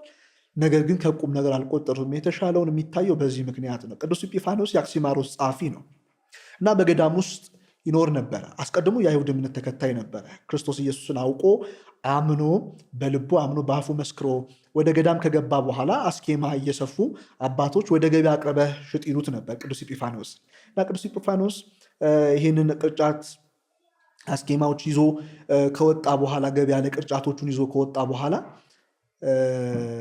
በጣም በሚደንቅ ሁኔታ ሰዎች እየመጡ ያናግሩታል። ቅርጫው ስንት ነው ይሉታል። የያዝከው ዘንቢል ስንት ነው ሲሉት ሚካኤል ይበልጣል ገብርኤል ይላቸው ነበር። ቀና ብሎ እየተመለከተ ሚካኤልና ገብርኤል ያያቸው ነበር። እርሱ ምን ለማለት ፈልጌ ነው? መንፈሳዊነት ከፍታ ውስጥ ስትገቢ ሰዎች የማያዩትን ታያለሽ። በመንፈሳዊ ዓለም ውስጥ ስትኖሪ ሰዎች ከባድ አድርገው የሚያስቡትን ነገር ትንቂዋለሽ። በመንፈሳዊ ዓለም ውስጥ ስትኖሪ የሰዎች ማጨብጨብ ለአንቺ ጉዳይሽ ላይሆን ይችላል። አንዳንዴ የሚያጨበጭብ ሁሉ ዞር ብሎ የሚታይ አይደለም። ዓለም ላይ የሚጨበጨብበት ነገር ሁሉ ለእኛ የሚገባን አይደለም። እኛ የተመረጥን ክርስቲያኖች ነን። በክርስቶስ ደም የተገዛንን ደግሞ በቅዱሱ ዓላማ ልተጠራን የመጨረሻው የሕይወታችን ፍጻሜ መንፈስ ቅዱስ እንደሚገባን አክሊልን የሚያደርግልንና ልናውቀው ይገባል። ክርስቲያንነታችን ልንረዳ ይገባል። ራሳችን ልናውቅ ይገባል። ራሳችን ውድ አድርጎ የሚያውቅ ሰው፣ ራሱን የክርስቶስ ኢየሱስ ደም እንደተከፈለለት የሚያውቅ ሰው እኛ እንኳ ለራሳችን የኛ አይደለንም። እኛ በራሳችን ላይ መብት የለንም። እኛ እንኳ የእርሱ ስለሆነ አለ ሐዋርያው ቅዱስ ጳውሎስ። ስለዚህ የራሳችን ንብረት አይደለንም። እኛ የራሳችን ገንዘብ አይደለንም። እኛ የራሳችን ገንዘብ ባልሆነ ነገር ደግሞ መወሰን አንችልም። አንቺ የሆነ ንብረት ኖሮሽ ያንን ንብረትሽን ሳላስፈቅድ መጠቀም እንደማልችለው ደግሞ መሸጥ መለወጥ እንደማልችለው ቤት ካርታው በስምሽ ከሆነ አንቺ ካልተገኘሽ በቀር ቤቱ መገዛትም መሸጥም እንደማይቻለው የመኪናሽ ንብሬም ልክ እንደዚሁ በአንቺ ስም ከሆነ መሸጥ መለወጥ እንደማይቻለው ሁሉ አንቺ የእንቺ ስላልሆንሽ፣ አንቺ የእግዚአብሔር ስለሆንሽ የሚያኖርሽም የሚገልሽም እርሱ ብቻ ስለሆነ እሱም ብቻ ድምፅ እየሰሙ መኖር ተገቢ ነው ማለት ነው እና ራስን ማጥፋት የእኛ ልካችን አይደለም፣ ለእኛ የሚመጥንም የሚገባንም ነገር አይደለም ማለት ነው። ከመንፈሳዊነት ሰዎች በጣም የራቁ የበደሉ ሲመስላቸው ወደ እግዚአብሔር ከመቅረብ ይልቅ አይ በቃ ከበሩ መመለስን ይመርጣሉ እና እንዴት ነው ይሄ ነገር? ይህን ነገር ሳስብ ሁሌ የሚያስደንቀኝ ነቢየ እግዚአብሔር ዳዊት ነው። ዳዊት ኃጢአት በድሎ ኃጢአትን አድርጎ እርኩሰትን ሁሉ ፈጽሞ ሮጦ የሚደበቀው እግዚአብሔር ጋር ነው። ለጠላቶች አሳልፌ ልስጥ ሲለው ነቢየ እግዚአብሔር ዳዊት የሚያለቅሰው ከእግሮቹ በታች ወድቆ ሁልጊዜ የሚማጸነው አንተ እንደምታደርግ አድርጌ ነው የሚለው። እጆችህ የምህረት እጆች ስለሆኑ አባት ቢቀጣ ልጁን አይገለውም፣ አባት ቢገፋ ልጁን አይጥለውም። አባት ሁልጊዜ ተግባሩ ማቀፍ ነው። አባት ሁልጊዜ ተግባሩ መሳም ነው እና ዳዊት ሮጦ የሚሸሸግበትን ሁኔታ ስንመለከት በጣም ይደነቅበታል። ስንበድልማ መሸሽ ወደ እግዚአብሔር ነው። ስናጠፋማ መሸሽ ወደ እግዚአብሔር ነው። ልክ ሆኖ የማይሰሙን ነገሮች ወደ ህይወታችን ሲመጡማ መሮጣችን ወደ እግዚአብሔር ነው። ሸክም በበዛብን ቁጥር ወደ እግዚአብሔር መሮጥ ነው እንጂ እግዚአብሔርም አለ እኮ አለ እናንተ ሸክማችሁ የከበዳችሁ ኑ ወደ እኔ ያሳርፋችኋለሁ ብሏል። ስለዚህ ሸክማችን ይዘን ለምን መንገድ ለመንገድ እንቆማለን? ሰዎች ይጠቋቁሙብናል፣ የሚሰጡን አንዳች ነገር የለም። ሰው በከበደው ጊዜ ማን ቀና ያደርገዋል? ሰው በተረሳ ጊዜ ማን ያስታውሰዋል? ሰው በተገፋ ጊዜ ማን ከፍ ያደርገዋል? ሰዎች በጣም በሚያስደንቅ ሁኔታ ሰውን ከመግፋት ሰውን ከማባረር ከመሳም ይልቅ ከመጥፋት ውጭ የሚሰሩት ስራ የላቸው እና ሰው ሁልጊዜ የሚሰራቸው ስራዎች፣ ሰው ሁሌ የሚያደርጋቸው ነገሮች ይሄ ነው። ወደ ማን ትሸሻለሽ? እግዚአብሔር እኮ ነው መሸሻ። ደግሞ ስትሸሺ የምትተማመኝበት ክንድ ላይ ነው የምታርፊው እኮ። ልጄ ብሎ ነው የሚያቅፈው እግዚአብሔር። ለምን መጣሽ አይልም እግዚአብሔር። ለምን ትላንትና ያንን ሰራሽ አይልም እግዚአብሔር። ከዚህ በኋላ አትበድይ ነው የሚለው። በዚህ በዮሐንስ ወንጌል ምዕራፍ 8 ላይ የምንመለከተው ይህንኑ ነው። በድንጋይ ሊወግሯት ሴቲቱን ይዘዋት መጡ። ከፊት ለፊቱ አቁመው ሁለት ጥያቄዎችን ጠየቁ። እችን ሴት እንውገሯት ወይ አሉ። አዎ ውገሯት የሚል ከሆነ ለሕዝቦቹ ለሚያምኑት ለሚከተሉት የማይሳሳ ነው እንዴ ይላሉ። አይ አትውገሯት የሚል ከሆነ ደግሞ የሙሴን ሕግ የሚሻር ነው የሚቃወም ነው ብለው ይሉታል። ስለዚህ አምጥተው አስቀምጡ፣ ከመካከላችሁ ውስጥ አላቸው። እርሱም ከመካከላችሁ ውስጥ እስቲ ይሄንን ኃጢአት ያላደረገ ሰው ከመካከላችሁ ድንጋይ አንስቶ ይውገራት አላቸው። ማን ነው ይውገራል? ማን ጻድቅ ሆነ? ማን መልካም ብቻ ሆነ? ማን ኃጢአት አልሰራ? በእግዚአብሔር ፊት ክቡር የተባለ የተከበረ አብርሃም አልሰራም? ይስሐቅ አልሰራም? ያዕቆብ አልሰራም? ዮሴፍ አልሰራም? ሁሉም ኃጢአትን ሰርተዋል። ሁሉም ክብር ጎሏቸዋል። ክብርም ኃጢአትም የማያውቀው የድንግል ልጅ አማኑኤል ብቻ ነው። ስለዚህ ሰዎች በዚህ ህይወት ውስጥ ሲኖሩ፣ ሲደክሙ፣ ራሳቸውን ሲያጡ፣ ሲወድቁ ሮጦ መሸሸጊያቸው ሊሆን የሚገባው አባታቸው ነው። ከአባት ውጭ መሸሸጊያ የለም። ሌላው ሁሉ ውሸት ነው። አንድ ቀን ያደነቁሽ ሰዎች ሁሉ ይረሱሻል። ያጨበጨቡልሽ ሰዎች ሁሉ ይንቁሻል።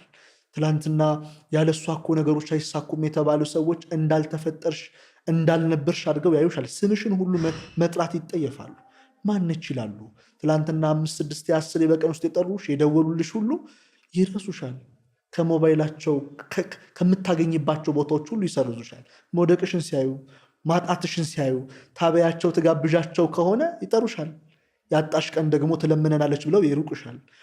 ምንም ሳያ የሚጠጋ እርሱ ብቻ ነው። በማህረብሽ ድቃቂ ሳንቲም ባይኖር፣ በኪስሽ የምትቆጥሪው ገንዘብ ባይኖር፣ 5 ሳንቲም ነገር ባይኖርሽ እርቃንሽን ወደ እርሱ ብትሄጂ እግዚአብሔርን የማያሳፍር አምላክ ነው። ወዶ የሚያኖር አምላክ ነው። በኃጢአት በበደል ውስጥ ታፍነሽ ብትኖሪ እሱን ገፎ የጽድቅ ልብስ የሚያለብስ አምላክ ነውና መሸሽስ ወደ እርሱ ነው። መጠጋትስ ወደ እርሱ ነው። ሰዎች በበደሉ ኃጢአት በሰሩ ቁጥር የማይሆን ነገር ነው ብለው ባሰቡ ቁጥር መሮጥማ ወደ እግዚአብሔር ነው። መሸሸግማ ወደ እግዚአብሔር ነው። ትላንትናን ሳያስታውሰን ኃጢአታችንን በደላችንን ክድን አድርጎ ደግሞ እንደ ጽድቅ በአደባባይ የሚያኖረን ድቅድቅ ጨለማችንን እርሱት ብሎ ወደሚደነቀው ብርሃን የሚያመጣን እርሱ እኮ ነው። ቅድም እንዳልነው ሰዎች የትላንትና በደልና ኃጢአት ርኩሰትና መጻችንን መዝገብ እየገለጡ አንቺ ረስተሽዋል ሁሉ ኃጢአትና በደል ርኩሰት የሰራሻቸውን ነገር ሁሉ ረስተሽ እነሱ ያስታውሳሉ። ሰው ልጅ መልካም ነገር አያስታውስም። መጥፎ ነገሮችን ሁሉ ሲያስታውስ ይኖራል። እግዚአብሔር ደግሞ መልካምን ነገር ብቻ ይፈልጋል ካንቺ። ኃጢአት፣ በደል፣ ርኩሰትና ዓመፃሽን ትተሽ ወደ እቅፉ ብትመጪ ዞር ብሎ ማያየው እና ሰዎች ቢደክማቸው፣ ሰዎች ቢጎሳቆሉ፣ ሰዎች ሸክማቸው ቢከብድ ሸክምን ማራገፍ የሚችል ሸክምን ሲያራግፍ ደግሞ የሚያስደንቅ ልቅቅ የሚያደርግ ያለ እርሱ ሕይወት የለም እስኪል ድረስ አንደበት ሁሉ እስኪዘምርለት ድረስ የሚያደርግ ፍቅሩ እዚህ ድረስ ነው የማይባል በጣም የሚያስደንቅ ነው። ደግሞ ሰዎች ግራ ገብቷቸው ወደ እግዚአብሔር መንግስት ቀርበው እግዚአብሔርን ፈልገው የኖሩ ሰዎች መቼም አይወጡም። ያውቁታል ምሕረቱን፣ ያውቁታል ሰላሙን። በዓለም ውስጥ ኖሮ የምታያቸው ሰዎች ወደ እግዚአብሔር ሲመለሱ ግራ ነው የሚገባው። ይሄ ነው እንዲለካ ትላንትና የሸሸሁት ይሄ ነው። ትላንትና መኪና እየነዳሁኝ ያልተሳለምኳት ቤተክርስቲያን እቺ ናት። ትላንትና ዘፈንና ጭፈራ አታሎኝ ምንድን ነው ይሄ ብዬ ያለፍኩት ቤተክርስቲያን ለካ የሰላም ደጅ ናት። ለካ ከበሽታ ከርኩሰት ካመፃ ተመልጦ የሚወጣባት ተራራ ነች። ለካ ቅስፈት የማይነካባት፣ ለካ ሰዎች በምህረት የሚመላለሱባት፣ ስጋው የሚቆረስባት፣ ደሙ የሚፈስባት፣ ምህረት ደጋግሞ የሚሰጥባት የተቀደሰች ስፍራ ነች ለካ ብሎ ያስባሉ። ነው ወደ እግዚአብሔር መቅረብ፣ ወደ እግዚአብሔር ራስን ማስገዛት፣ ከእግዚአብሔር ጋር አብሮ መኖር፣ ራስን ከእግዚአብሔር ጋር ማጣበቅ መቻል አስፈላጊ ነው እና በበደልን ጊዜ፣ ሸክማችን በከበደ ጊዜ ሮጦ ወደ እግዚአብሔር መወሸቅ አዋቂነት ነው። ይቅር ስለማለት ይቅርታ ትልቁ የመጨረሻው የህይወታችን ቋንቋ መሆን ያለበት ይቅርታ ነው። ሰዎች ይቅርታ የማይሉ ከሆነ ይቅር አይባሉ። የሁልጊዜ ጸሎታችን ነው አይደለም?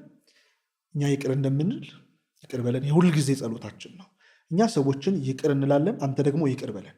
ምክንያቱም እርሱ እኛ ይቅር የማንል ከሆነ እርሱ ይቅር አይለንም። ይቅርታን ማድረግ ካልቻል ከእግዚአብሔር ይቅርታን አንፈልግም። ስለዚህ ሰዎች ይቅርታ ባደረጉ ቁጥር ከእግዚአብሔር ይቅርታን እየተቀበሉ ጭምር ነው ማለት ነው። የክርስትና የመጨረሻው ቃልና የልዕልና የጥበብ የመገለጥ ህይወት ይቅርታ ነው። ምንም ሰዎች ያደርጉ በይቅርታ ማለፍ በጣም መልካሙ ነገር ነው። ክርስቶስ ኢየሱስም ያስተማረን ይሄንን እኮ ነው አይደል? በመስቀሉ ላይ ሆኖ የሚያደርጉትን አያውቁምና ይቅር በላቸው። ይህንን እኮ ነው አባቶቻችን ሐዋርያትም የተቀበሉት። በሐዋርያት ሥራ ምዕራፍ 7 ላይ ቅዱስ እስጢፋኖስ በድንጋይ ሲወግሩ ሰማያት ተከፍተው የሥላሴን ዙፋን እየተመለከተ የሚያደርጉትን አያውቁምና ይቅር በላቸው። ክርስትና ይቅር ማለት ነው። ይቅርታ ከፍታ ነው። ይቅርታ ጥበብ ነው። ብዙ የማናግረው ይቅርታ ነው። እንፍታው ጉዳዩን እንነጋገርበት ብለሽ የተቀመጥሽው ነገር በጣም ብዙ ሰዓት ይፈጃል፣ በጣም ብዙ ቀን ይፈጃል፣ በጣም ብዙ ሳምንት ይፈጃል። ነገር ግን ይቅርታ በቃ 3 ፊደሎች ናት።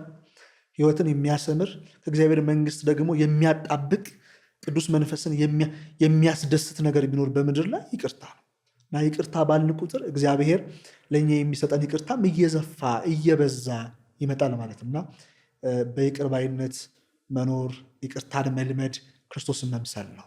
ክርስትና ክርስቶስን የመምሰል መንገድ ነው ካልን አንዱ የምንመስለው ክርስቶስን በይቅርታ ነው። ያገኘነውን የገረፉትን፣ ያስጠሙትን፣ ያስራቡትን፣ በፀሐይ ዋይ የሰቀሉትን እርቃኑን አድርገው አዋርደው ሰዎች ሁሉ እንዳያዩት ክርስቶስ ኢየሱስ በመስቀል ተሸክሞ ከፊት ወደኋላ እየወደቀ ስጋው ተቆራርሶ ያየሽው እኮ የናዝሬቱ ኢየሱስ ብታዩ አይደለም አምላክ ሰው ነው አይደለም የሚለው ነገር ግራ ይገባሽ ነበር። ምክንያቱም ምን ነገር ነበረው? ስጋው አልቋል እኮ በአፈር ደሙና አፈሩ ከአጥንቱ ጋር ተጣብቀው የምናየው እኮ ደም ግባት የሌለው መስቀል የተሸከመ እኮ ነው።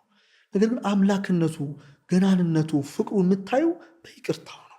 እንዲህ ሁሉ አድርገውት የሚያደርጉትን አያውቁምና ይቅር በላቸው። የሚሞተውም ለነርሱ ነው፣ የተሰቀለውም ለነርሱ ነው፣ ደሙ የሚፈሰው ስጋውም የተቆረሰው ለነርሱ ነው እና የተማርነው ትምህርት አባቶች ሐዋርያትም ተከትለው የመጡት አሁንም ደግሞ አባቶች መነኮሳንያት፣ መናንያንና ደናግል የተለያዩ ቦታዎች ላይ ሄዳች ስትመለከች የመጀመሪያ ስራቸው ይቅር ማለት ነው። ይቅርታን ያሳዩሻል። ምንም ባትበድያቸው ይቅር ይሉሻል። አንቺ ምንም ሰዎችን ባትበድ ይቅርታን ማለት በጣም መልካም ነገር ነው። አንዳንዴ ክፉ የሚያስቡብሽን ሰዎች ይቅርታ ባያቸው ይላል። ክፉ የሚያስቡብሽን ሰዎች ምንም ሳያጠፉ ገና የሚያስቡትን ነገር ሳያደርጉት ይቅርታ ብታያቸው የሚያደርጉትን ነገር ሁሉ ይተውታል።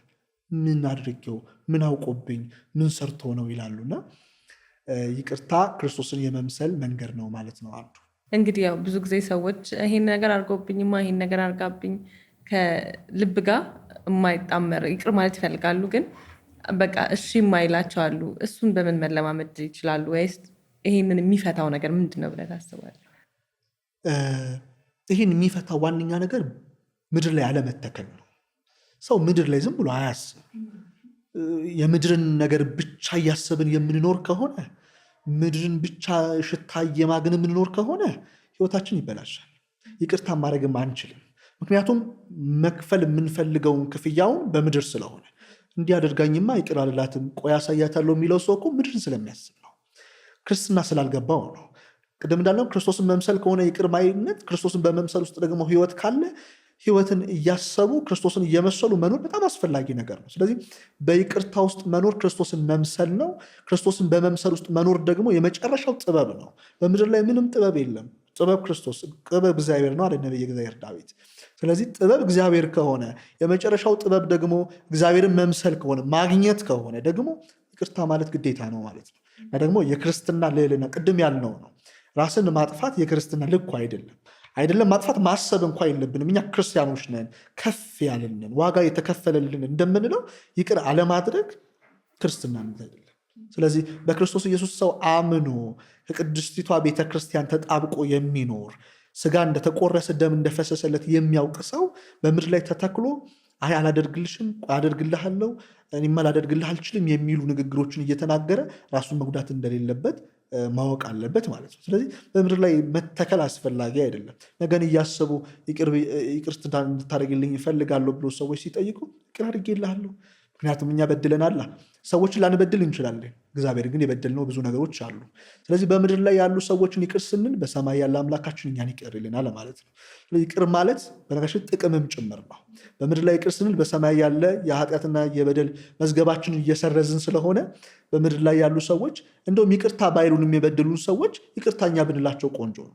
በምድር ላይ የምንኖረው ህይወት በጣም አጭር ነው። የሰማዩን ስራና ስፍራ ደግሞ ማዘጋጀት በጣም ቆንጆ ነው። ይሄ ደግሞ የመጨረሻው ጥበብ ነው ማለት ነው። እና ይቅርታ ከኛ የሚጠበቅ የክርስትና ወጉም ስርዓቱም ህይወትም ነው ማለት ነው። በጉብዝና ወራት ፈጣሪን አስብ ይላል እና ይህንን እንግዲህ አንዳንዴ አረፈድ አድርገው ማምሸተው ከዛም ደግሞ ያው እግዚአብሔር ሲፈቅድ ነው ወደ እሱ የምመጣው በጠራኝ ሰዓት ነው ለሚሉ ሰዎች ይህንን ነገር እንዴት አድርገህ ትገልጸዋለህ? በጠራኝ ሰዓት ነው ጠርቶናል።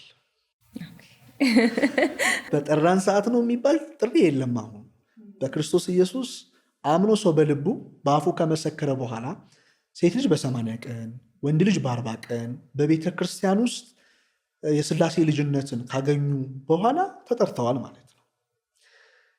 ይሄ ጥሪ ሁል ጊዜ የሚቀጥል ጥሪ ነው። ከአባት የሆነ ጥሪ ነው። ይህ ማለት ደግሞ አንዴ ተጠርተዋል በድለዋልና አይመለሱም ማለት ደግሞ አይደለም። እግዚአብሔር ልጆቹን ይፈልጋል። እረኛ በጎቹን አሰማርቶ በጎቹ ቢጠፉበት ለምን ጠፋችሁ ብሎ እንደማይገላቸው ፈልጎ አምጥቶ ጉሮኖ ውስጥ እንደሚከታቸው ሁሉ እግዚአብሔርም ትላንት የጠፉበትን ልጆች ይምጡ ይመለሱ እንጂ ያስገባቸዋል። እግዚአብሔር ክብሩ ልጆቹን መፈለጉ ጭምር እኮ ነው።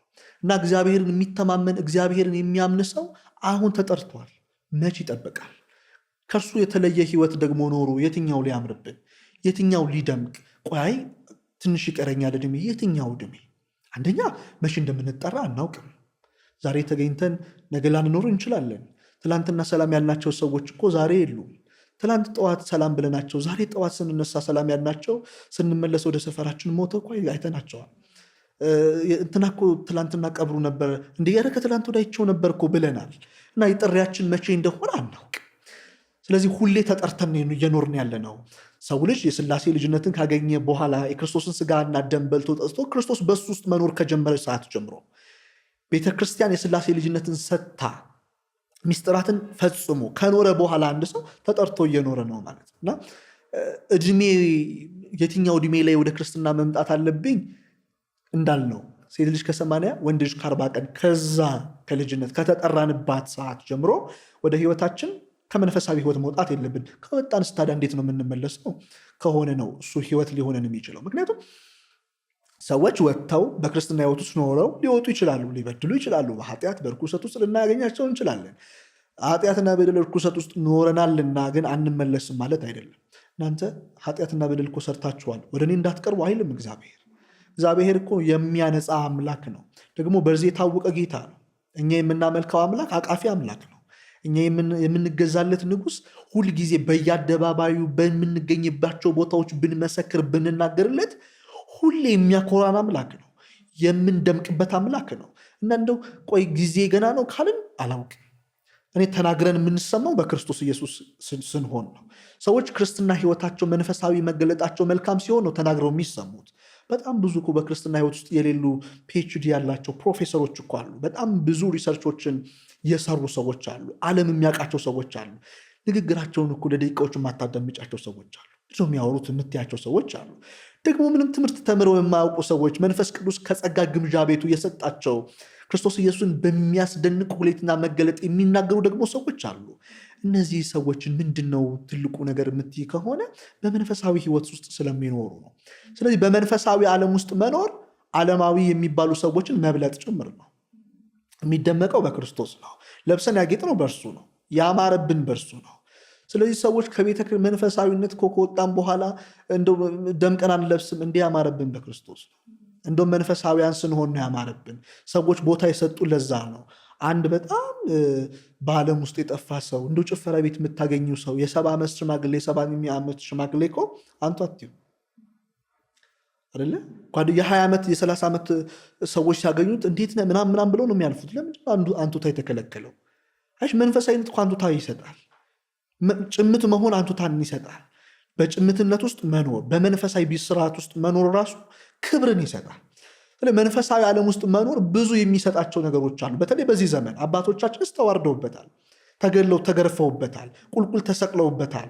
በአውግስጦስ ቄሳር በሰይፍ ተመትረውበታል። ጳውሎስ ከምድር ንብርት ከኢየሩሳሌም እስከ ምድር ዳርቻ እስከ ባሪቆም ጳውሎስ እየሰበከ ሕይወቱን ሲያሳለፈ አባቶቻችን ሐዋርያት እነ ቅዱስ ጴጥሮስ ክርስትና አይሰበክበትም ተብሎ በታወጀበት አይሰበክም ተብሎ በተነገረበት ሀገር አይደለም። ልክ እንደዚህ ኢትዮጵያ ውስጥ የኢትዮጵያ ዋና ከተማ አዲስ አበባ ነች። የኢትዮጵያ ገዢ የሚኖረው አዲስ አበባ ውስጥ ነው። ልክ እንደዚሁ የሮም ኢምፓየር የሚንቀሳቀስበት ያለበት ሮማ ክርስቶስ ኢየሱስ እንዳይሰበክ ተብሎ ማህተብ ታትሞ ሌሎች የሮም ኢምፓየር የሚገዛቸው ሀገሮች ተበትኖ ሐዋርያት እኮ እዛ ድረስ አይደለም እኮ ችግራቸው የነበረው። ዋናው ቦታ ከባድ ሃይራርኪ ነው ተብሎ ትልቅ ግንብ ነው ተብሎ የሚታሰበውን ሮማ ገብተው እኮ ክርስቶስ ኢየሱስን ሰብከው ሀሳባቸውና ምኞታቸውን ደርምሰው ወጥተዋል። ዋጋ ከፍለዋል። ለዚህ ራሳቸው ሰጥተው በሰይፍ ተመትረው ሞተው ባንክረማ ተሰንጥቀው በገላይ ተቆልተው ብዙ ታምራቶችን ፈጽመዋል። ክርስቶስ ኢየሱስን የሚሰበከው እስከዚህም ጥግ ድረስ ነው ማለት ነው። ዛሬ ግን ደምቀንበታል። በእርግጥ ዛሬም ድረስ ዋጋ እየከፈሉ ያሉ ሰዎች አሉ። ዛሬም ድረስ ራሳቸውን እየሰጡ ያሉ ሰዎች አሉ። ዛሬም ድረስ እየታረዱ እየተገደሉ እየሞቱ ያሉ ሰዎች አሉ። ነገር ግን ክርስቶስ ኢየሱስ በሕይወታቸው የሰበኩ ናቸውና በረከታቸው እንዲያድርብን እየጸለይን የምንኖርላቸው ደግሞ ያላቸው መንፈሳዊ ጥንካሬ እያስቀናን የምንኖርባቸው ሰዎች ናቸው። አልተሸነፉም። በሰማይ ክብር አላቸው። አልተዋረዱም። ከብረዋል። በሰማይ ነጭ ልብስ ለብሰው የዘንባባ ዝንጣፊ ይዘው አክሊልን ደፍተው ታርዳሃልና ምስጋና ይገባሃል ይላሉ። የወርቅ መታጠቂያ ያደረጉ ሊቃነ መላእክት ከፊት አጅበዋቸው እያመሰገኑ ነው እኮ እነዚህ አባቶች ወንድሞቻችን። ነገር ግን ዛሬም ድረስ ዋጋ ይከፈላል። እኛ ደግሞ በምንኖርባቸው ቦታዎች ላይ በተለያዩ ውጭ ሀገራቶች ላይ የሚኖሩ ወንድሞቻችን አገልጋዮችን ስታይ ደግሞ በምቾት እያገለገሉ ያሉ ደግሞ ወንድሞች አሉ። ይሄ ኃጢአት ሆኖ ይሄ በደል ሆኖ አይደለም። ነገር ግን ዛሬ ሕይወት ዛሬ መንፈሳዊነት የሚደመቅበት ነው። ዛሬ የሚኮራበት ነው። ዛሬ መልካም ነገር የሚገኝበት ነው። ሰዎች እኮ መንፈሳዊ ሕይወት ውስጥ የሚኖሩ ሰዎችና ከመንፈሳዊ ዓለም ውጭ የሚኖሩ ሰዎችን ሰላም ሲሏቸው በምን መልኩ እንደሆነ እንመለከታለን። ሰላምታችን ይለያያል እኮ። በመንፈሳዊ ዓለም የሚኖሩ ሰዎች መንፈሳዊ የሚሸቱ ሰዎች ደግሞ ሁልጊዜ ችግራቸውን ራሳቸውን ይዘው የሚሄዱ ሰዎች ከቤተክርስቲያን የማናጣቸውን ሰዎች እኮ እንደ ዓለማዊ ሰዎች ሰላም አንላቸው። አክብረን ነው ሰላም የምላቸው እና ክብር የምናገኝበት ጭምር ነው ማለት ነው። በጣም በሚያስደንቅ ሁኔታ ዛሬ መንፈሳዊነት የምንደምቅበት ስም የሚሰጥበት ቆንጆ ቆንጆ የለበስንበትም ጭምር ነው። ትላንትና አባቶቻችን በዚህ ህይወት ባያልፉም እንኳ እና በዚህ መልኩ የምንመለከተው ነገር ነው ማለት ነው። እንግዲህ አሁን አንተን ጨምሮ በጣም ብዙ ወጣቶች በቤተክርስቲያን በኢትዮጵያ ኦርቶዶክስ ቤተክርስቲያን በጣም ጥሩ ጥሩ አስተምህሮቶችን በተለያዩ ሶሻል ሚዲያዎች ላይ ለህዝቡ በቀጥታ በቀላሉ እንዲደርሰው ህዝቡም ወደዛው እንዲሳብ ታደርጋላችሁ። በፊት የድቁናን ትምህርት ለመማር አንድም ፊደል ለመቁጠር ግዴታም ነበረ በድቁና ውስጥ ማለፍ። ዘንድሮ ግን በድቁና ውስጥ ለመግባት መርጠክ ፈልገክ ይመስለኛል እና ይህን ነገር እንዴት ወደ አንተ ህይወት ውስጥ መጣ? በምን ተጽዕኖ እዛ ውስጥ ተገኘክ? የቤተክርስቲያን አገልግሎት ውስጥ መኖር አንዳንዴ መርጠሽ የምታደርጊው ነገር አይደለም። መመረጥ ይፈልጋል። ሰዎች ስለፈለጉ የሆኑ አይደሉም እና አገልግሎት ሰዎች ማገልገል የሚችሉት መንፈስ ቅዱስ ከጸጋ ግምጃ ቤቶቹ መካከል የሰጣቸው መንፈሳዊ ጥበብ ሲኖር ነው እና መክሊት ይፈልጋል እና በዲቁና ህይወት ውስጥ መኖር ራሱን የቻለ እግዚአብሔር መምረጥ ነው ብዬ አምናለሁ። እኔ አንዳችም ነገር በመንፈሳዊ ህይወት ያለ እግዚአብሔር የሚሆን ነገር ስለሌለ እኔ ወደ ዲቁና ህይወት የመጣ ነው እንግዲህ መጀመሪያ በሰንበት ትምህርት ቤት ውስጥ ነው እድገታችን የነበረው። ከህፃናት ክፍል ጀምሮ እናድግ ነበረ። ይህ ማለት ዲቁናውም ልክ እንደዚሁ አቦጊዳውን እየቆጠርን የኔታ እግር ስር ተቀምጠን መምህራችን መምህር የኔታ መንክር ይባላሉ። በጣም የሚወደዱ ደገኛ አባትም ጭምር ናቸው።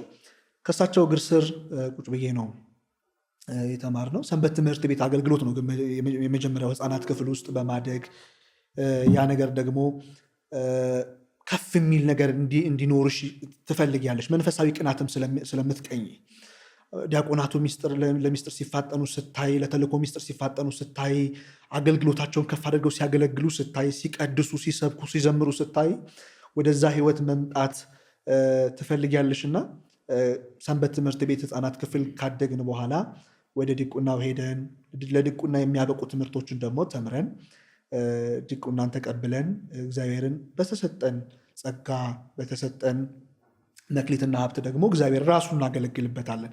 መክሊት ለእኛ የሚጠቅመን ነገር አይደለም ማለት በረከት የምናገኝበት የምንቀደስበት ነው። ጥቅም አይደለም ያልኩት ግን የምንለብስበት አይደለም፣ እንደው የምንጎማለልበት አይደለም። የቤተክርስቲያን አገልግሎት ውስጥ ስንኖር አገልጋይ መባላችን በምድር ላይ የሆኑ ነገሮችን ለማግኘት አይደለም፣ ለመታዘዝ ነው። እንደው በዚሁ አጋጣሚ ዲያቆናት ዲቁና ማለት ራሱ ምንድን ነው ስንል ከዛ ልነሳልሽ ብዬ ነው። የቤተክርስቲያን አገልግሎቶች በሙሉ የሚሰጡት ለመላክ ነው። ከዲቁና እስከ ፕትርክና ድረስ ምዕመናንን ለመጠበቅ፣ ምዕመናንን ለመላላክ፣ ምዕመናንን ለመጎብኘት የሚሰጥ ነው እንጂ እንደው ቆንጆ ልብስ ለብሰንበት ቆንጆ ነገር እያደረግንበት እንደፈለግን እንድንሆን መንገድ እንድንዘጋበት ምናምን አይደለም። ቆንጆ መኪና ውስጥ እንድንፈላሰስበት ምናምን አይደለም። ኃጢአት ሆኖ አይደለም፣ ግን ውጤቱ እሱ አይደለም ነው።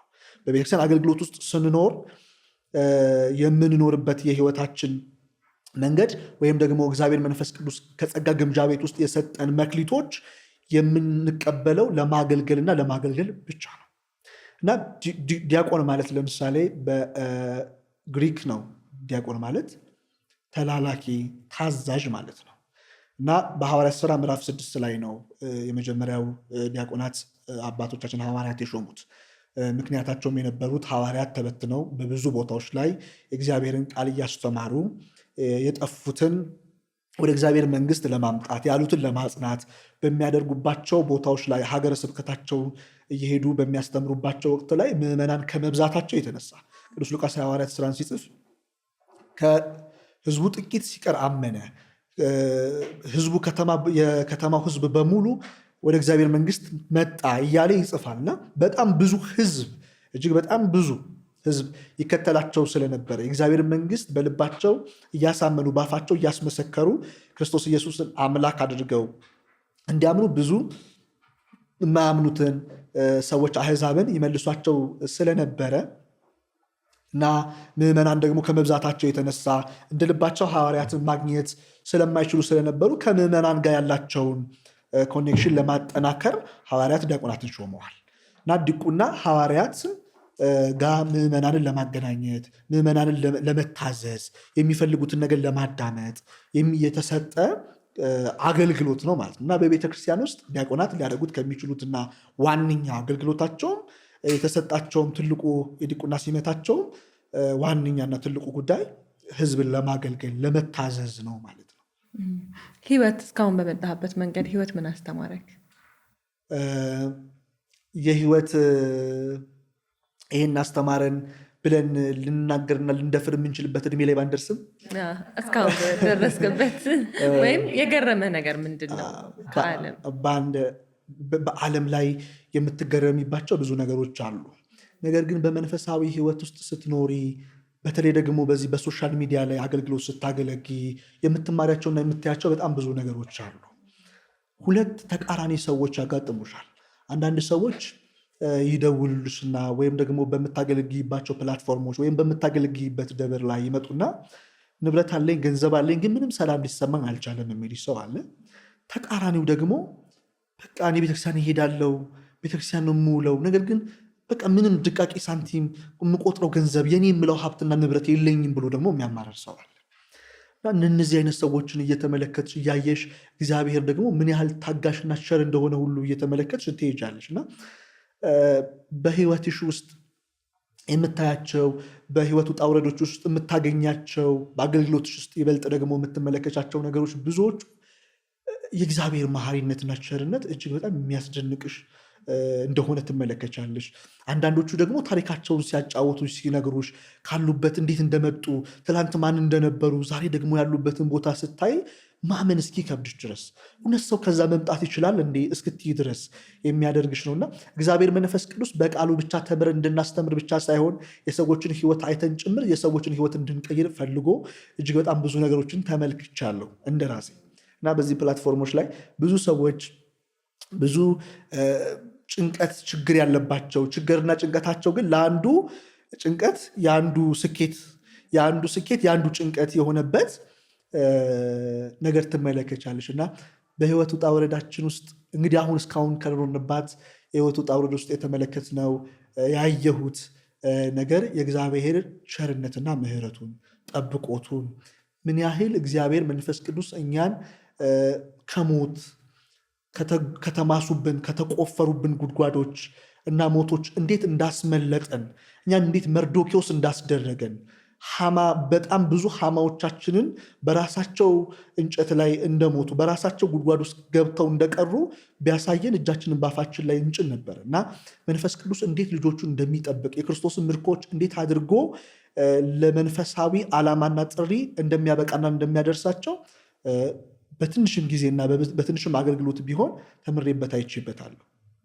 እንግዲህ ስለ ጋብቻ ካነሳን በቤተ ክርስቲያን ያልተደረገ ጋብቻ በእግዚአብሔር ፊት እንደተደረገ አይቆጠርም የሚል ትምህርት ሰምቻለሁ እና ምን ያህል ይሄንን በደንብ አድርገው ጠንቅቀው አስረድተው ተናግረዋል። ሰለስቱ ምዕት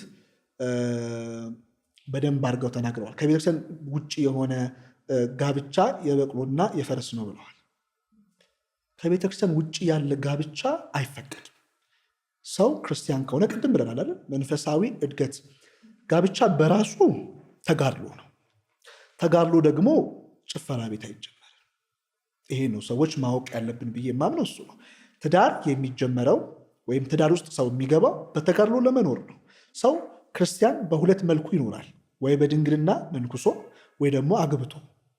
በድንግልና መንኩሶ የሚኖረው እጅግ በጣም ብዙ ፈተናዎችን እያገኘ በዛ ብዙ ፈተናዎች ውስጥ ደግሞ እየጾመ እየጸለየ መንፈሱን ከእግዚአብሔር ጋር አድርጎ መንፈስ ቅዱስ እንዲረዳው እየጸለየ ጤዛ እየላሱ ግርማ ሌሊትን ድምፅ አራዊትን ሳይፈሩ ቅጠል እየበጠሱ በየገዳማት የምናገኛቸው መነኮሳት ተጋድሎ እየፈጸሙ ነው። ከባድ የሆኑ ተጋድሎችን እየፈጸሙ እግዚአብሔር መንግስት እየናፈቃቸው ኖረዋል።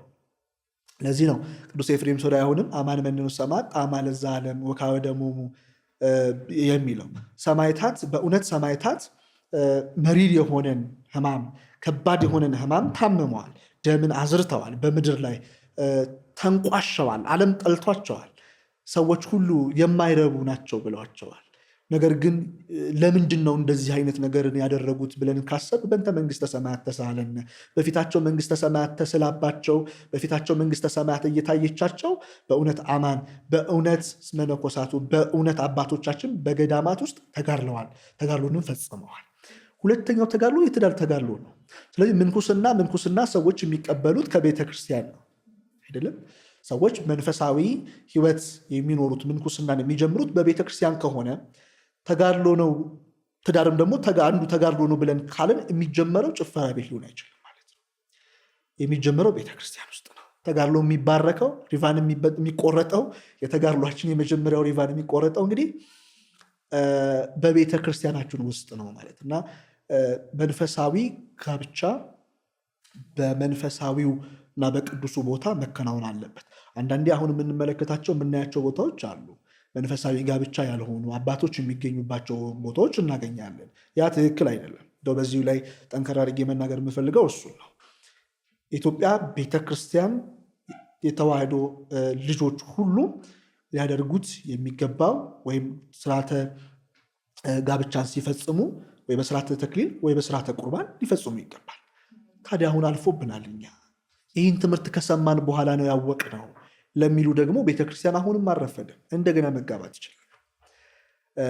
ቤተክርስቲያን ትዳራቸውን የምትቆጥረው ስጋ ወደሙን ከተቀበሉበት ጊዜ ሰዓት ስለሆነ ወንድሞችና እህቶች በየትኛውም መልኩ ይጋቡ። ይህን ስል አፕሪሼት እያደረግኩ አይደለም።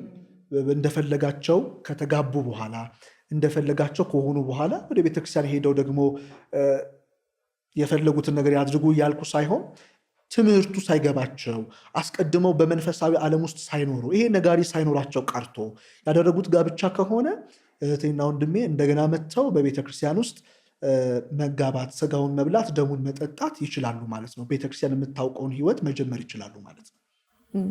ስለ እምነት ጥምቀትና ንስሐ። ጥምቀት ሁለት አይነት ጥምቀቶች አሉ። የስጋ ድህነት የምናገኝባቸው ጥምቀቶች አሉ። የነፍስ ድህነት የምናገኝባቸው ቅድም ያልነው ወንድ ልጅ በ40 ቀን ሴት ልጅ በ80 ቀን የሚጠመቁት ደግሞ የልጅነት ጥምቀት አለ። ያን የልጅነት ጥምቀት በመጠመቅ ከስላሴ ልጅነትን በማግኘት ስጋውን በመብላትና ደሙን በመጠጣት የክርስቶስ ምርኮችና ልጆች ሆኖ መኖር ይቻላል። ሁለተኛው ጥምቀት የምንለው ደግሞ የስጋ ድህነት የምናገኝበት ጥምቀት ነው። ዛሬ በተለያዩ ደብራትና አድባራት ገዳማት ውስጥ የሚፈልቁ ጸበሎችን ሰዎች ሄደው መጠመቅ ይችላሉ። እየተጠመቁም ነው። አንዳንዴ እኮ የኢትዮጵያ ቤተክርስቲያን የጥምቀት ስፍራዎች ላይ እኮ ኢአማንያን ጭምር እኮ ሄደው ይጠመቃሉ። ያ ማለት ከተጠመቁ በኋላ ክርስቲያን ሆነዋል ማለት አይደለም። ስለዚህ ጥምቀት ሁለት ነው የምንለው። አንደኛው የነፍስ ጥምቀት የምንለው ወይም የስላሴ ልጅነትን የምናገኝበት ነው። ሁለተኛው ግን ደግሞ ከስጋ በሽታችን ደዌያችን የምንፈወስበት ነው ማለት ነው። እምነት የምንለው እንግዲህ ማመን ማለት መታመንና ማመን ውስጥ ያለ ነው። እምነት የሚባለው መታመንና ማመን ነው። የሚታመነው እግዚአብሔር ነው፣ የሚያምነው ደግሞ እኛ ነን። እግዚአብሔር የሚታመን አምላክ ነው። እግዚአብሔር የሚመለክ ንጉሥ አምላክ ነው እና በዚህ ሕይወት ውስጥ መኖር እምነትን ይገልጣል ማለት ነውና ሰዎች እምነት ውስጥ አሉ።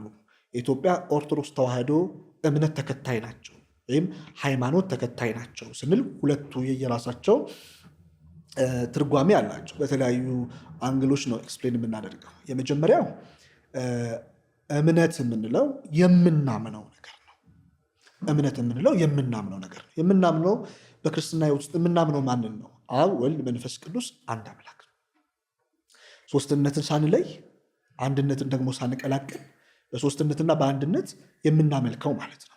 አብ፣ ወልድ፣ መንፈስ ቅዱስ ብለን በአካል በስምና በግብር ሶስት ብለን በመለኮት በአገዛዝ በስልጣን አንዲት ብለን የምናምነው ይሄ እምነት ይባላል። ሃይማኖት ስንል ደግሞ የእምነቱ ስርዓት ነው። ሃይማኖት የምንለው እምነቱን የምንፈጽምበት መንገድ ሃይማኖት ይባላል። ስለዚህ ጾማችን፣ ስግደታችን፣ ጸሎታችን፣ ሰዓታቱ፣ ማህሌቱ፣ ቅዳሴው፣ ቅኔው ሁሉም በቤተክርስቲያን ውስጥ የሚደረጉ መንፈሳዊ አገልግሎቶች በሙሉ በሃይማኖት ውስጥ ይካተታሉ። ይህ የምን ሃይማኖት ስርዓት ነው ከተባለ የእንትን ሃይማኖት ስርዓት ነው የሚባለው ለዚህ ነው። ለምሳሌ መስቀል ላይ ወጥተን መስቀል ደመራ ደምረን ዕጣን አድርገን እናበራለን አይደለም።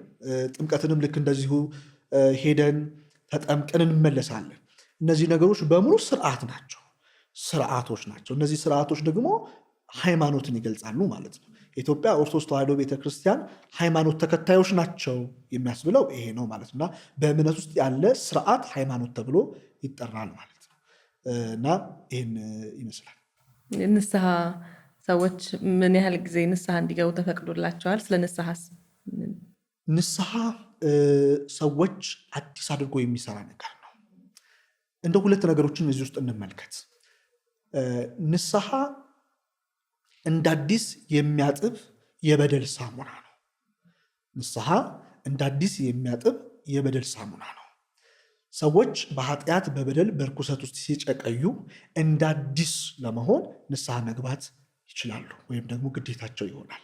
ስንት ጊዜ ንስሐ መግባት አለባቸው? ባጠፉ ቁጥር። ሰዎች አይደለን በበደልን ቁጥር፣ ባጠፋን ቁጥር ራሳችንን ከካህን ማራቅም የለብንም። እውነት ለመናገር ወተን ስንገባ የምንሰራቸው ነገሮች አሉ። ወተን ስንገባ የምናደርጋቸው ነገሮች አሉ። ወተን ስንገባ ይዘናቸው የምንገባ ይዘናቸው የምንወጣ ኃጢአቶች አሉ።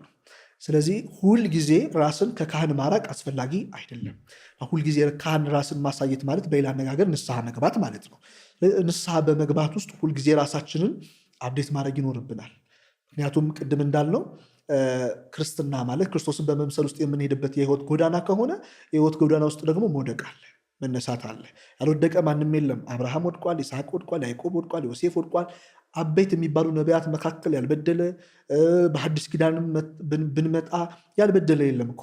የዮና ልጅ ስምዖን የተባለ አንተ አለት ነህ ተብሎ የተጠራ በዚህ በማቴዎስ ወንጌል ምዕራፍ 16 ላይ ሰዎች የሰውን ልጅ ማን ይሉታል ብሎ ክርስቶስ ከጠየቃቸው በኋላ አንተን ኤልያስ ነህ የሚሉ አሉ፣ ሙሴ ነህ የሚሉ አሉ፣ ዮሐንስ ነህ የሚሉ ከነቢያት ወገን አንዱ ነህ የሚሉ አሉ ብሎ ከነገሩት በኋላ እናንተስ ማን ትሉኛላችሁ አላቸው።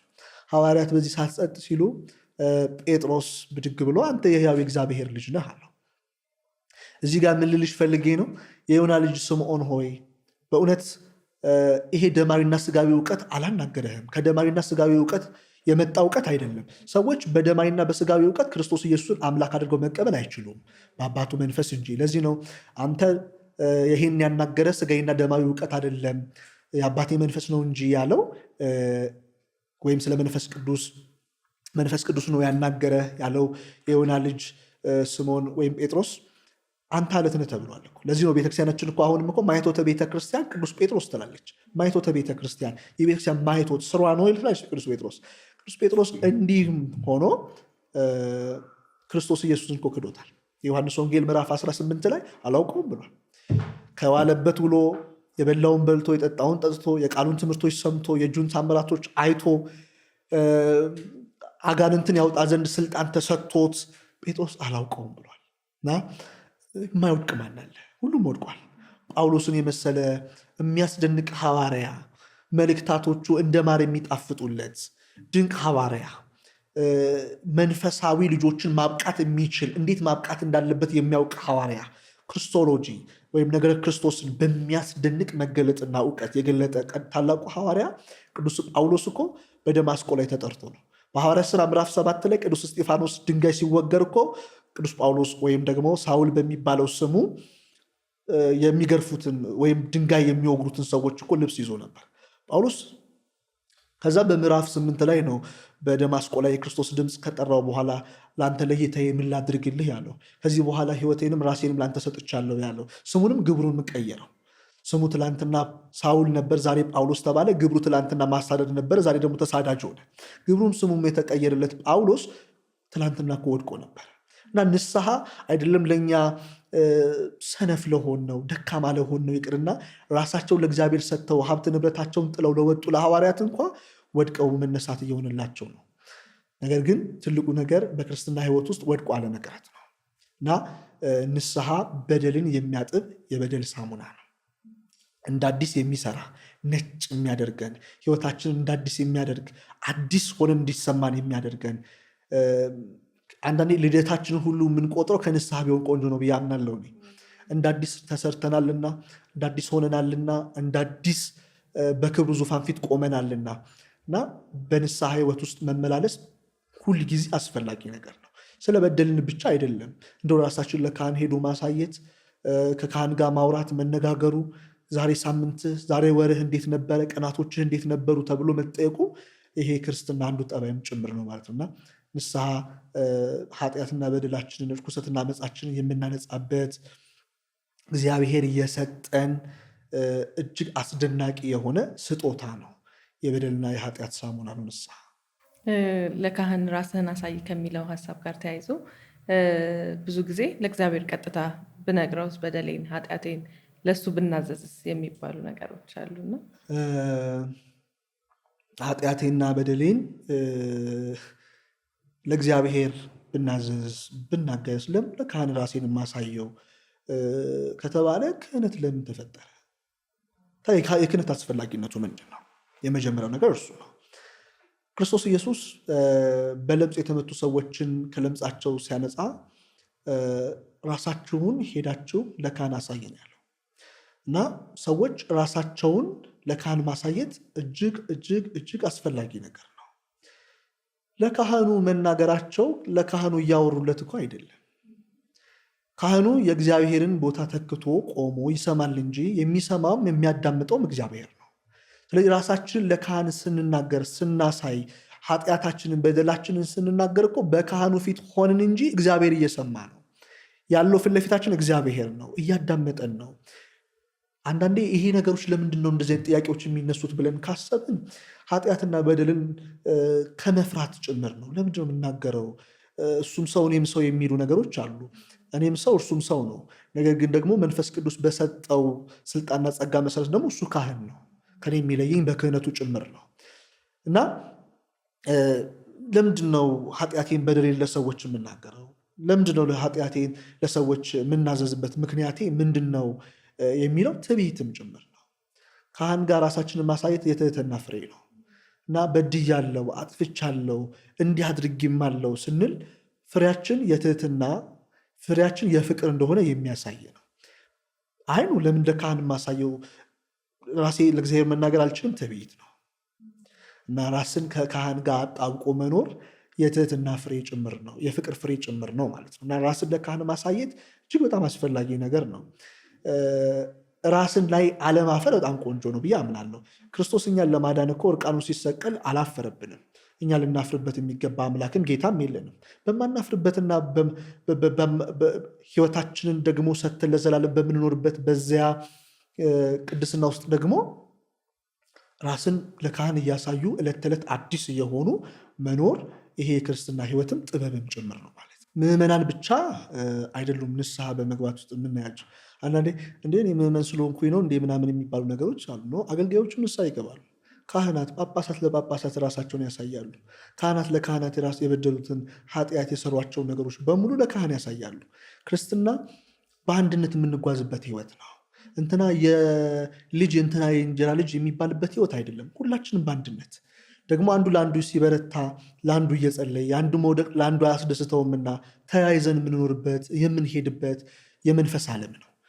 ስለዚህ ካህናት አባቶቻችን ንስሐ ይገባሉ ወይ? አባቶች ካህናት ራሳቸውን ያሳያሉ? ያው ለካህናት ያሳያሉ ራሳቸውን።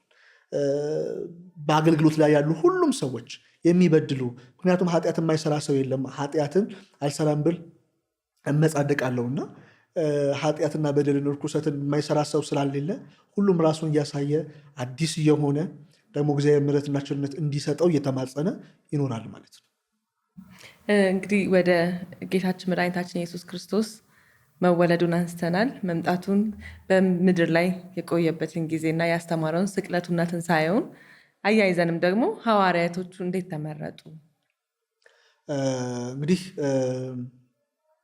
ክርስቶስ ወንጌል ማስተማር ወይም ደግሞ ከዮሐንስ እጅ ከተጠመቀ በኋላ ሐዋርያትን መርጧቸዋል።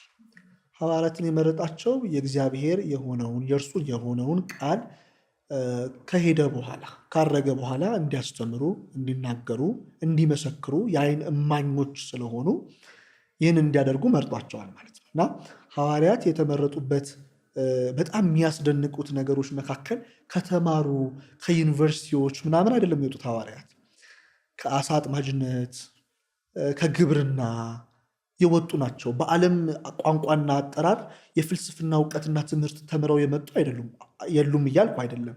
እንደነ ቶማስ ወይም እንደ ዲዲሞስ ያሉ ሐዋርያት በትምህርት ያሉ አሉ። እንደነ ቅዱስ ጳውሎስ ያሉ ደግሞ በፍልስፍና ትምህርት አንቱታን ያተረፉ በጣም የሚደንቁ አባቶች አሉ። ሐዋርያት ሁሉም ያልተማሩ ናቸው እያልኩ አይደለም። ግን በምድራዊ ምዘና ውስጥ ሊመረጡ ይቻላል እንዲህ የማይባሉትን ቦታዎች ሄዶ ነው እነ ጴጥሮስን፣ ያዕቆብን፣ ዮሐንስን፣ እንድርያስን የመረጠባቸው ቦታዎች በሰዎችም የኢኮኖሚ ደረጃ ብናስበው በጣም የወረደ ኢኮኖሚ የነበራቸው አሳ አጥማጆች የነበሩ፣ በእውቀት ደረጃ ደግሞ እንትን ተምረዋል እንትን ፕሮፌሽን ናቸው የማይባሉ ሰዎች ናቸው። እግዚአብሔር ለራሱ የሚመርጣቸው ዛሬም ድረስ እንደነዚህ አይነት ሰዎችን ነው። የተናቁትን፣ የተገፉትን፣ አያስፈልጉም እኮ የተባሉትን፣ እነሱ እነማን ናቸው የተባሉትን እግዚአብሔር ማክበር ይችልበታል፣ ያውቅበትማል። እግዚአብሔር አስቀድመን ክርስቶስ ኢየሱስ በቤተልሔም የወለዱ ዋነኛ ሚስጥር የትህትና ሚስጥር ነው እንዳልነው ሁሉ በትህትና ውስጥ የሚኖሩ ራሳቸውን ዝቅ ያደረጉ ሰዎችን እግዚአብሔር ይፈልጋል እና እነ ጴጥሮስን ሐዋርያትን ሁሉ 12ቱን ሐዋርያት ሲመርጣቸው ከመካከል ይሁዳ አሳልፎ በመጨረሻ የሰጠው ይሁዳንም ሲመርጠው ያላቸውን እውቀት አይቶ አይደለም። ይሁዳ ወታደር ነው። የተመረጠው እውቀት ስላለው ስለሚናገር ቆንጆ ተናጋሪ ስለሆነ አይደለም። በንግግር ደረጃ ይህን ያህል ይናገራሉ እነንትና እኮ ይጨበጭብላቸዋል የሚባሉ አይደለም። መንፈስ ቅዱስን እስከሚያገኙበት ሰዓት በሐዋርያት ሥራ ምዕራፍ 2 ላይ መንፈስ ቅዱስን እስከሚቀበሉበት ሰዓት ድረስ መንፈስ ቅዱስ እስከሚያናግራቸው ሰዓት ድረስ እንደነሱ እውቀት እንደነሱ የህይወት መንገድ ሳይሆን እንደ መንፈስ ቅዱስ እንደሰጣቸው የህይወት መንገድ እስከሚኖሩበት ሰዓት ጀምሮ እኮ ሐዋርያት እንዲህ ናቸው፣ እንዲህ ሰርተዋል፣ እንዲህ ተምረዋል የሚባሉ እኮ አልነበሩ እና እግዚአብሔር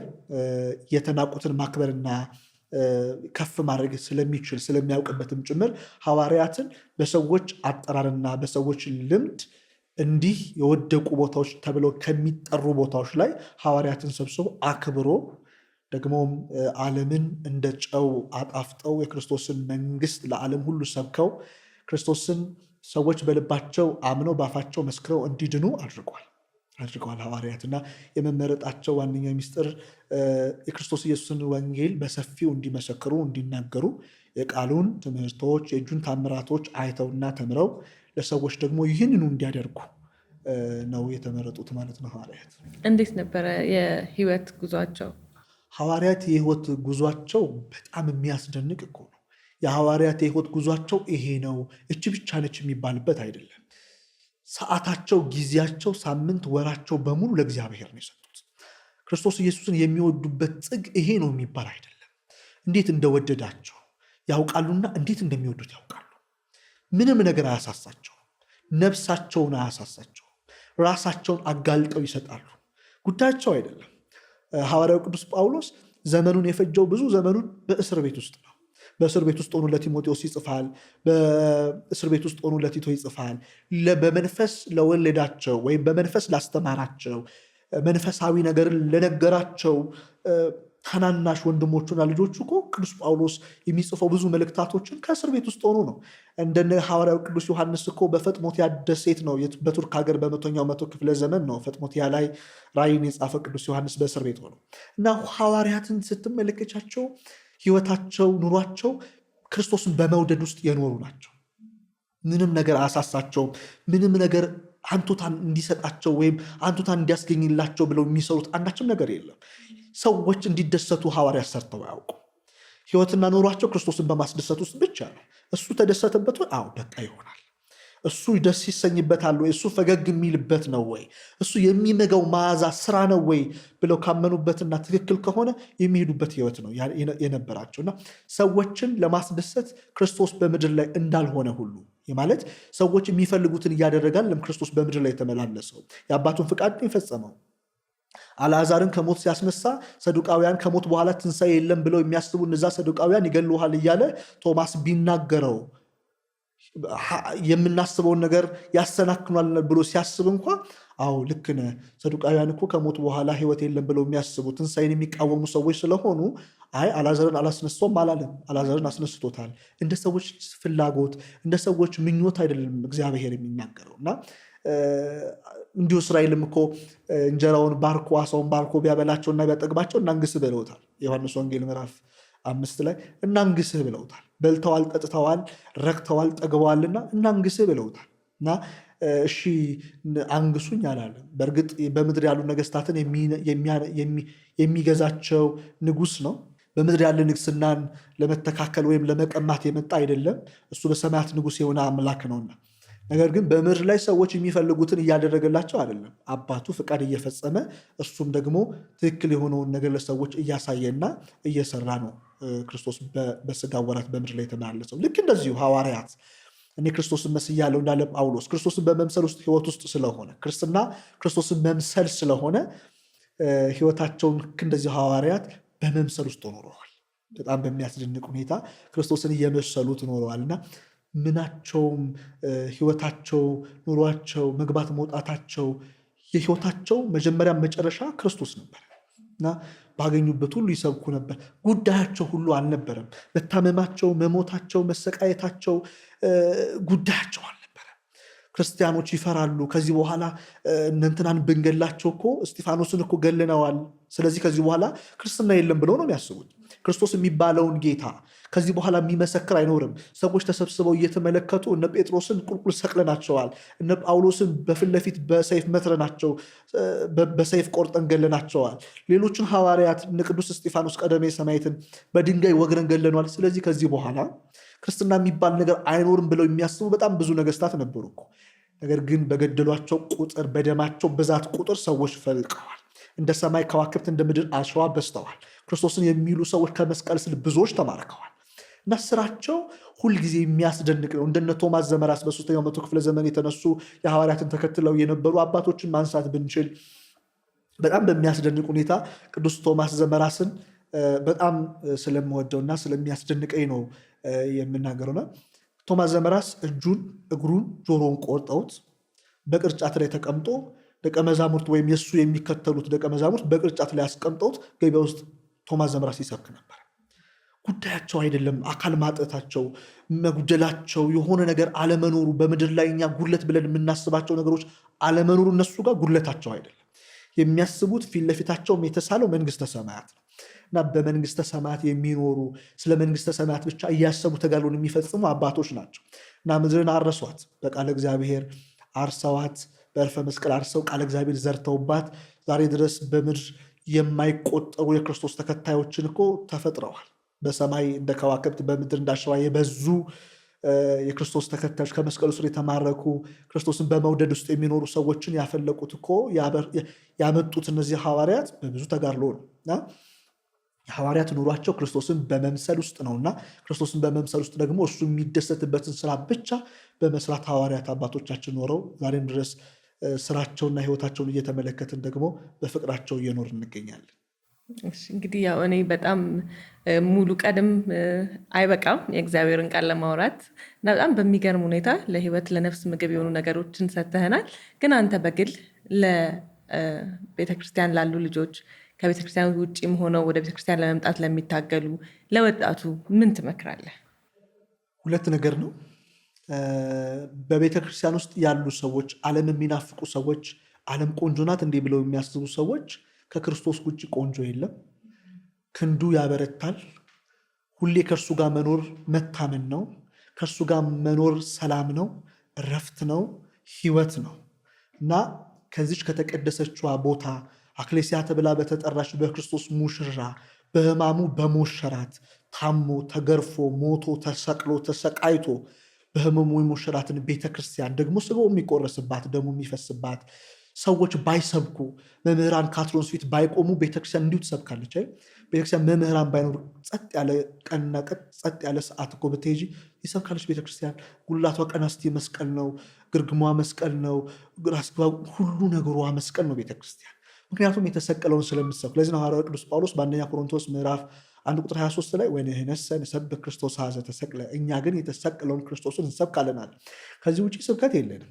ከዚህ ውጭ ድምቀት የለንም። የማንለውጠው ርዕሳችን የማንቀይረው ስብከታችን ክርስቶስ ኢየሱስ ነው። ስለዚህ እርሱ ያለበትን ቦታ ለቆ አዲስ ነገር አገኛለሁ ብላችሁ እንዳትወጡ።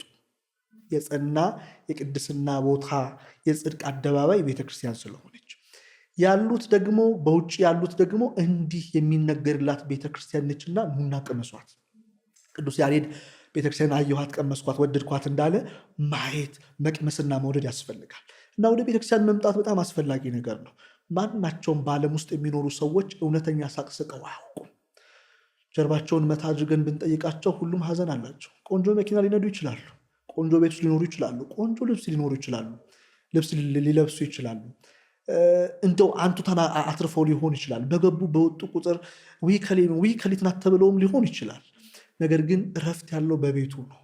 እረፍት ያለው በክንዱ ነው። ይህ ሰዎች መመካትም መኖርም ያለባቸው እንዳለት በጸና ምርኩዙ የማይሰበር የድንግል ልጅ አማኑኤልን አምላክና ጌታ አድርገው ነው እና በምድር ያሉ ሰዎች፣ መንፈሳዊውን ዓለም ያልቀመሱ ሰዎች፣ ቤተክርስቲያንን በይበል የሚሰሙ ሰዎች፣ በአያት በቅድመ አያት ክርስቲያን የሆኑ ሰዎች ሊመጡ ይገባል፣ ሊማሩ ይገባል። ክርስቶስን ከልባቸው ሊወዱት ይገባል። ሲቃውን መስማት አለባቸው። ድምፁን ማዳመጥ አለባቸው። የተከፈለልን ዋጋ ምንድን ነው? የተሰራልን ድህነት ምንድን ነው? እንዴት ነው ክርስቶስ የሞተልን? ምን አድርገንለት ነው? እኛ ምን እያደረግንለት ነው? እንዴት ቢወደን ነው ብለን ማሰብ ማወቅ አለብን። እና እነዚህ ነገሮችን ልናውቅና ልንረዳ የሚገባው ደግሞ ወደ ቤተክርስቲያን ስንመለስ እረፍት ያለው፣ ሰላም ያለው፣ ደስታ ያለው ሁሉ ነገር የሚያምረው በቤተክርስቲያን ውስጥ ነውና ሰዎች ወደ ቤተክርስቲያን ሲመጡ ሕይወትን፣ ደስታን፣ ሰላምን፣ ፍቅርን ይሸምታሉ። ቤተክርስቲያን የእነዚህ ሁሉ ገበያ ነች። ቤተክርስቲያን እነዚህ ነገሮች የሚሸጡባት የሚገዙባት ቦታ ነች። እየመጣ ሰው መግዛት ይችላል። መግዛት የሚችለው ሰላምን፣ ፍቅርን፣ አንድነትን፣ ህብረትን፣ በይበልጥ ደግሞ ደግነትን፣ ቅንነትን ነው። ሰዎች ቅንነትና ደግነት ካላቸው በዓለም ላይ ያለ ነገር ሁሉ ይሆንላቸዋል። ምንም አይከለከሉም። እና በደግነትና በቅንነት ለመኖር ደግሞ በቤተክርስቲያን ውስጥ መምጣትና መመላለስ እጅግ አስፈላጊ ነገር ነው እና ለወጡት መምጣትን፣ ላሉት መጽናትን እመኛለሁ። በጣም ደስ ይላል። በጣም እጅግ አድርጌ የእውነት ይህን የመሰለ የነፍስ ምግብ ቅዱስ ቃሉን እዚህ ስቱዲዮ ድረስ መተክ ለህዝቡም በጣም ብዙ ሰው በዚህ ትምህርት እንደሚያገኝ ልቡ እንደሚያርፍ አውቃለሁ።